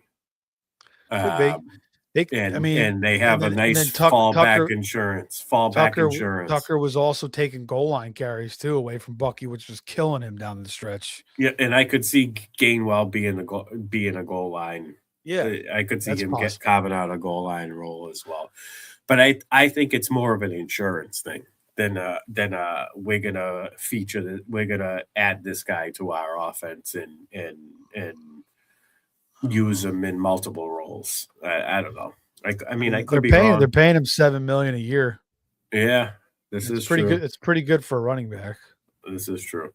But right. I mean, we'll see. We'll see. Maybe it's hard to say. I because I was totally out on Bucky last year, and he's going to be a better value this year for sure. Yeah, he's not going to be a second round pick. So yeah, from that point, yeah, I mean, I'm not going to be totally out on Bucky just because of Gainwell. So it depends on where we can get him. Right. I think it benefits Bucky more than it hurts him. I really was just impressed by Gainwell last year. I thought he looked really good. So. I thought it was Kenny Gainwell season in 2023 for Philly. And then they were like Saquon. Yeah. Well, yeah. I mean, they kind of like dabble with him a little bit, but they never really gave him a full-time role. And like he was like the Steelers offense last year. It was the Kenny Gainwell show. Like throw it to Kenny Gainwell 9,000 times, you know. He's him and Rico Dowdle. I had 1-0 running back team. And I had Dowdle and Gainwell rostered on that team. It's amazing how I didn't win. Like, well, Dowdle fell off. He had like those 5-6 weeks. He blew his load. I think he had that revenge game against Dallas. And after that, it was kind of like Diggs. They both had those revenge games, and they didn't do much after those revenge games. They kind of fell off a little bit. All right, we got 2 teams left: Tennessee and Washington. We got 8.5 minutes till we hit the 3-hour mark, Steve. The classic 3-hour job. Nice. I know that you like to see aces up hit the 3-hour mark. We've done it a couple times. I think you were part of one of them. No, I definitely was part of a couple of them. I think. That's what we're about. We are a marathon podcast first. And to think I thought this was going to be a quick show. We would just. Well, not when you're going through every single team. That's no. So I was talking to Joey, and I was like, Joe, how do you think I should just put down the big name guys and we just cover those and call it a show? And he was like, yeah, I got to leave it. I got to bounce early. I got work in the morning. I got a half an hour ride home. And then I was like, this is going to be so much more convenient if we just go team by team, I think, because then for the people who listen after the fact, they can, if they want to fast forward, rewind, or whatever, they know where to go because it's team by team alphabetically. So I don't know. Do you guys chapter your YouTube page? I think we do. I think we might. I'm not 100% sure. That really helps. I mean, I haven't started doing that yet, but I'm gonna try. I think I'm gonna try to start doing that. I got to get some insight from you on clipping the shorts too, like. Because I'm sure there's plenty of valuable shorts that that came about in this show, because this show was bad when Joey was on and you first popped on. You guys were killing it, both of you guys. Yeah, I think the only thing with the shorts is the show has to be under 2 hours. That they may have changed that to generate shorts. That's how it used to be, but they may have changed that because they keep making good updates to the shorts. So we can talk about it. All right. Well, we'll jump on to Tennessee. Very active team in free agency. They picked up Wandale, 4 years, $70 million. They added defensive tackle John Franklin Myers, 3 years, $63 million, $42 million guaranteed. Alante Taylor, 3 years, $60 million, $42 million guaranteed. So they're beefing up the defense. Cordell Flott, 3 years, $45 million, $32 million guaranteed. They scooped up Daniel Bellinger, 3 years, $24 million. That's like a significant contract. $8 million per year. I don't know about that. I don't like that. I saw that. Don't they have Gunnar Helm? Yeah, they have Gunnar Helm and they have Chig. I don't understand. I don't think is Chig rostered. I don't think Chig's rostered. Is he? Oh, well, I think he's a free agent, so that makes sense then a little bit. They're giving up on Chig, I guess, and they're bringing in Bellinger. They signed the center Austin Schlottman, 2 years, $9 million, $3.5 million guaranteed. So obviously he's going to be their center. Offensive guard Cordell Volson, 1 year, $4.2 million. They added Mitch Trubisky as a backup. Yeah. Cornerback Josh Williams, defensive tackle Jordan Elliott. They retained Morgan Cox, DJ Ravenel, and Garrett Dellinger. So Wandale Robinson in this offense with Shimmeray, DK, and who's the rookie? They had a rookie too, right? Manor, yeah. And with Cam Ward. Ridley was still there. Ridley's still around. Break down this offense for us, Steve. What are your thoughts? Yeah, I mean, Cam Ward, I liked him. I thought he would, coming out, I thought he would kind of get better and better as a prospect as he went along throughout his career. And, early on, it was kind of ugly. Like I watched a good amount of Cam Ward, and he just did not play well. He was missing throws left and right. Looks sloppy, but he's like so confident in himself, and he did play better down the stretch. He really did. He had I think 2, 4, 6, 8 touchdowns to 1 pick in his last 5 games. A couple 200-yard games. The completion percentage still wasn't the best. 50% completion, 52, but he had a nice game against Kansas City, 21 for 28, 75% completion, 2 touchdowns. Pretty good game against San Fran, 70 yards, 2 touchdowns. So I think, I think he's going to, like, my first instinct on Cam Ward when he came out was I thought he could get better and better. And I think I'll stick with that. He does have a lot of promise. He's going to keep working. He's so confident in himself. And Wandale was a good pickup for them. I think he'll be a nice weapon for Cam Ward. And I feel like he could lead the offense there in Tennessee. So I'll be in on Wandale. I always liked Wandale. I liked him coming out of Kentucky. And then he tore his ACL and he just kind of wasn't the same for a couple of years. And like, he was just that guy that caught, 5 catches or 6, 7 catches for like 40 yards or 5 catches for 40 yards. It was a constant. But look, last year was a little bit better. His ADOT was still low, but he'll be a good PPR guy. Manor, I don't know about him. I liked what I saw at a DK last year. I think he could take a step up. And then Ridley, I don't know. I think I just done Ridley. I can't chase the bag on Ridley anymore. Gunnar Helm, I like what I saw out of him. He kind of intrigues me. I don't know about Bellinger so much, but Gunnar Helm kind of intrigues me. And then we saw Pollard, play a little bit better down the stretch too. And they're going to continue to improve the offensive line. And this defense now it's solid. He brings up a couple Jets with Franklin Myers and Jermaine Johnson. So, I think Titans should be overall improved. I think Cam Ward should get better. So I like Wandale and like I said, Gunnar Helm kind of intrigues me a little bit too, as a late round pick. I agree. I think Cam Ward certainly passes my eye test. Some of the numbers are suspect, like you mentioned earlier, the 52% completion. And it was kind of rough. The weapons weren't great. Yeah. The team it wasn't that great of an offense. You know, he wasn't working with great weapons, and he showed improvement as the season went on. So that's all that matters. I feel like he's kind of like similar to Caleb, where he misses a lot of throws by a lot, but you could see when he hits, like how, and you know, you see the development. You know, the improvement was. I was just gonna. You said Caleb. I think Drake May, because Drake May was part of a real shitty fucking offense. But he still showed improvement as the season went on. That's another good comparison too. Yeah. So you know, I think the future's bright for Cam Ward. This team's heading in the right direction. They're making efforts to get him help and add assets to the team. Tony, it's funny you brought up Tony Pollard, because I don't know what to make of Tony Pollard. I feel like he's undervalued. Other than that, I don't know if I'm in on him. I probably am, because he's undervalued, but you know. Yeah, he was like a 6th round pick last year. I liked him there. Yeah.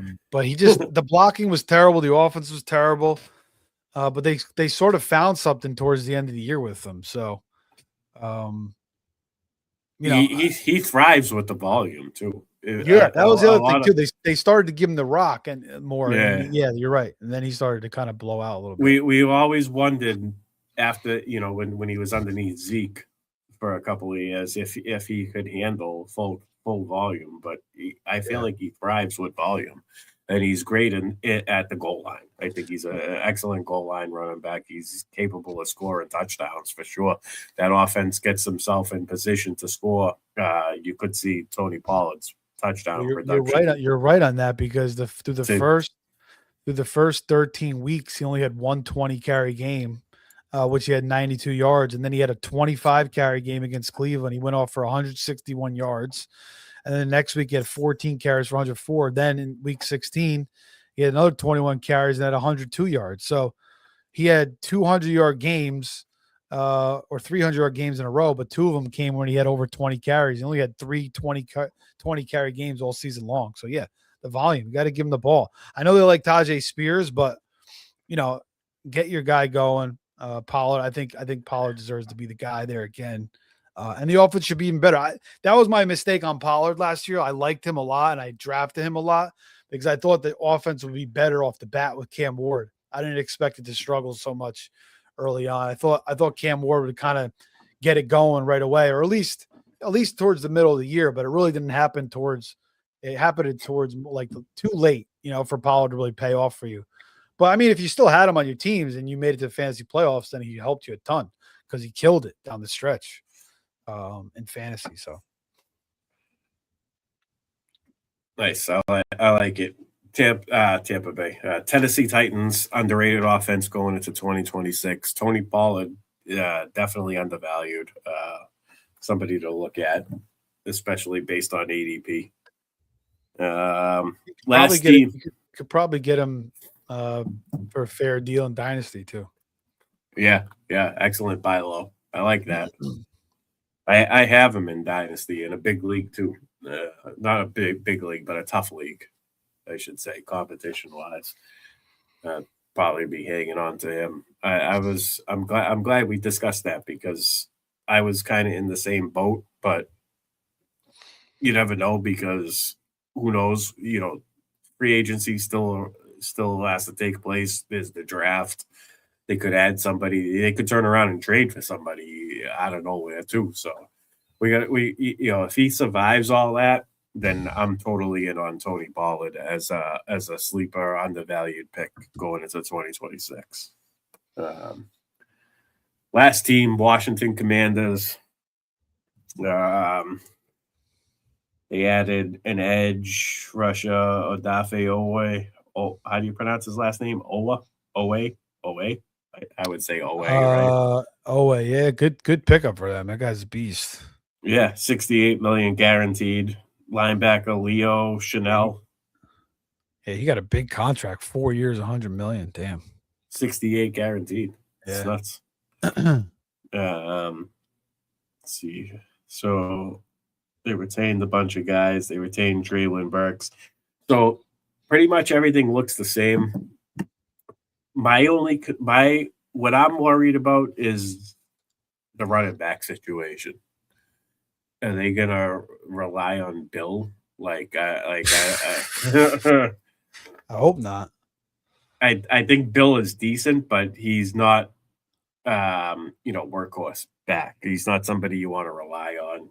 We know Jaden Daniels was banged up all year with the injuries. Their wide receiver corps got decimated throughout the season as well. Debo missed a couple of games here and there. Luke McCaffrey got done for the season. Terry McLaurin missed like the first 8 games or something like that. It was just kind of a lost season for their offense. Yeah. So this might be an offense that could be in on this year. I like Jaden Daniels just because he's dipped. He entered the elite quarterback group and he became undraftable. Now we might get a good enough discount on him that he's worth taking a flyer on if he can fall to like the 6th round, 7th round range. I don't know if he'll fall that far, but he is going.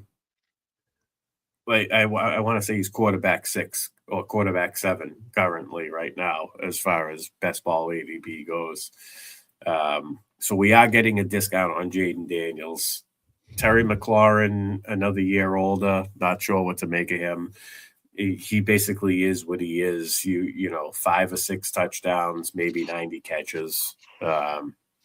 So don't want to overpay for him. I don't know. Ben Sinnott has maybe has a chance to take a little step up, but I don't know. I got no other thoughts other than that. I don't know, man. Like I look here and like McLaurin's older, Debo's older, Zach Ertz is still there. Their running back situation doesn't look good to me. Daniels is like, Daniels loved him obviously coming out, and his rookie season was unbelievable. But, he had a little bit of a scare there in his rookie season. I think it was against the Panthers when, he hurt his shoulder. And then he wasn't kind of the same for, a month. He wasn't really running a lot, and he was throwing balls in the dirt. And then he finally got healthy, and he played better again. Finished strong on the stretch. But last year, he was banged up. And Cliff Kingsbury, he's good for, 1 or 2 years. And, I feel like his offense gets figured out. So they canned him. They bring in David Blau, who I first remember what David Blau was. He was the quarterback for the Lions on Thanksgiving one year, filling in, I think, because Stafford was hurt. And I remember he was throwing bombs to, I guess it was Kenny Golladay or maybe it was Calvin Johnson. But anyway, he was a former quarterback for the Lions. He got promoted. He was assistant coach. So I don't know how good he's going to be as a coordinator. So I don't know, man. There's a lot of questions with the Commanders. Older offense. But yeah, again, McLaurin held out last year, so he'll be back. Debo, he still can make plays. Maybe Luke McCaffrey steps up. Noah Brown isn't bad. Jalen Lane's not a terrible player, but I think they're going to have to draft a running back or another receiver here and try to maybe improve this offense a little bit. And then Daniels, I would expect to bounce back. I am a little concerned about his. He could be a little bit injury prone because he's just not the biggest guy. And he's pretty damn skinny, but he's quick enough to kind of avoid the defense. So if he's just smart where he can get down and slide and just, play a little bit smarter and not try to extend too much, he should be okay. But even if he goes out, you got Mariota, who played really well. I thought he was actually really good in that system last year. So I think the offense will be decent with him. But yeah, I think Daniels is a decent value. I don't know how much I'm going to really go after him. McLaurin, was a 3rd round pick last year, right? So I don't know, I don't know what I want to pay for him, but I think they're going to draft a running back, and they may draft a tight end too, because Benson, I don't know if they're just going to rely on him to be the guy. All right. Well, that's it. We got through all the teams finally, 3 hours and 8 minutes later. Yeah, Team USA now down 8-6, bottom of the 9th against Italy. Against Italy? Yeah, Italy's up 8-6 on them. Crazy. What the hell? Well, a lot of these guys they're from it. They're maybe they lived in Italy for a year. They're Italian heritage. Like Mike Piazza used to play for Italy, But so yeah, we'll see. Mike Piazza, he like drafted like 800th overall or something like that. Like he wasn't a high draft pick. I don't remember. I think you might be right, but yeah. I think he went fairly undrafted for a long time. I don't know the exact number, but that's amazing to think because he was an animal at the plate. Yeah. He might have been on some juice. We don't know, but who cares? Everybody was fucking doing it then. So yeah. Well, Judge is on deck right now. They have a runner on first, 8-6. So this is gonna be interesting. So if you guys are still with us, put on the game if you're not watching it. But yeah, that was a good show, man. That was a good show. Yeah, man. We reached, this marathon, 3 hours. We touched on a lot of stuff, not just the free agent pickups. We divulged into a lot of how we think as of now, how we see the offense play it out. Obviously, things can change. We still have the NFL draft. We still have the rest of free agency and the rest of training camp, injuries. Obviously, the stuff is fluid. But I feel like we were very thorough tonight. I appreciate you, Steve, popping in, and Joey earlier. This was a great show. Hope everybody got a lot out of it. Hit the like and the subscribe if you enjoyed the content. I don't know. We're gonna do a show Thursday, right? Similar. Yeah, we're gonna try. I think what we'll do is we'll just hit on the biggest names. It's probably smart. Probably a smart thing. Yeah, especially we're gonna have 4 or 5 guys on. So we already covered everything today. Yeah. I mean, this is a lot of names to cover, even in the free agency. A lot of big signings, so it's a lot to cover, regardless. And there could be more to come in the next 48 hours. So. I do like the team by team, but maybe we could break it up, part 1, part 2, like do AFC, NFC. But I do like the going through each team. It's definitely a good time. Or we could do the 3-hour joint too. Whatever, depending on the day and the night. But yeah, this was cool, man. I'm glad we hit the 3-hour mark. Everybody like, subscribe, share to the channel. These guys are doing really good things. Yeah, we were gonna. So I know JC wanted to do a drafters after the show tonight, but that shit's out the window probably. He's ready to go. Probably. But yeah, he's probably in a draft right now, laughing at us. But he's making some quesadillas right now. But no, so we are going to be getting back to doing the live drafters, best ball drafts. Me and JC and Pete as well. Pete wanted to be a part of that. Pete Sandoval, Bear fan Pete. Nice. So be on the lookout for that. We'll be hitting up those. I told JC I wanted to let the free agency dust settle and then get into it. I mean, I've done maybe 4 or 5 best ball drafts, but I do it just to get a feel for the ADP landscape. I'm not doing it to try to build a team to win the grand prize. If that happens, it happens. But yeah, you could do what, the $3 ones now, right? Yeah. There was a $10 one, $3, $10. I think they eventually come out with a $2 one, and that's what we did. I mean, I did like 50 of them last year. I think we must have live streamed like 25 of them. I don't remember, but yeah, we did a bunch of them. Did you guys start back in March? I think we started a little bit before the rookie draft, not like February, I don't remember. It was a year ago. We did a few before the rookie landing spots. Okay. And then we really juiced it up right after the draft. And then we did our mock draft Mondays. I don't know if you ever tuned into any of that. Wasn't really a best ball, but the people who participated in mock draft Mondays took it seriously, and it was kind of like the same 8 people. The last 4 spots kind of varied, but what made it really nice was we got to learn each other's tendencies. So it kind of helps when you play against similar competition. Like if you're drafting against the same people over and over again, you learn their tendencies and you adjust. And I feel like it helped in that aspect. I know a couple of the guys, shout out Andrew Loophole. He was one of them who reached out to me and said that, drafting with you guys over and over again made me better at the drafting craft. Adjusting against your opponents, like that's a big deal. Steve, when we do the high stakes drafts, especially early on, it's the same fucking 20 names. And just from playing poker, you play your opponent, you got to adjust. If you don't adjust to your opponent's going to smoke you. That's just how it goes. It's an ever evolving thing. So the mock draft Mondays were pretty cool. I'm pretty sure we're going to run those again this year. We do it based on season. First we do best ball, then we mix in some dynasty, and then we get into redraft when it gets closer to July and August. Joey Brown joined us a few times towards the end there for those. So always productive.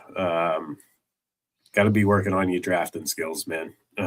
That's just how, if you're not drafting, you're falling behind. So that's kind of how I see it. Even if it's a mock draft, but you get 12 people taking it seriously, it's really not a mock draft. So that was one thing I'll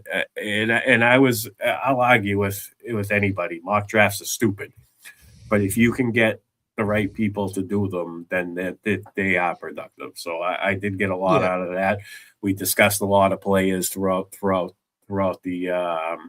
the live stream. So I feel like that was a success. So be on the lookout for the Monday mock drafts. The draft is best balls. Aces Up is every Tuesday. You guys know the routine. Wednesday and Fridays college show. Thursday check down with Greg and Tip and Rick. That's a great show as well. And then you can catch Steve, Joey, the rest of the high stakes crew on Steve's channel at Fantasy Savvy on Thursday nights. You got anything else to add, Steve? You want to plug yourself? Yeah, follow me on X at Fantasy Savvy. If you guys are into March Madness, we're going to be doing a show Monday or Tuesday breaking down the bracket. So if you guys are in any March Madness pools, I'm going to have this kid Josh Hallman on. He basically eats, sleeps, and shits this stuff.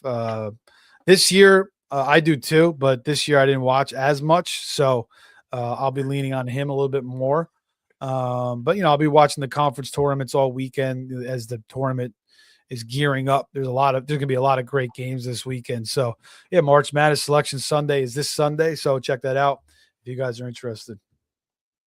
Awesome. All right.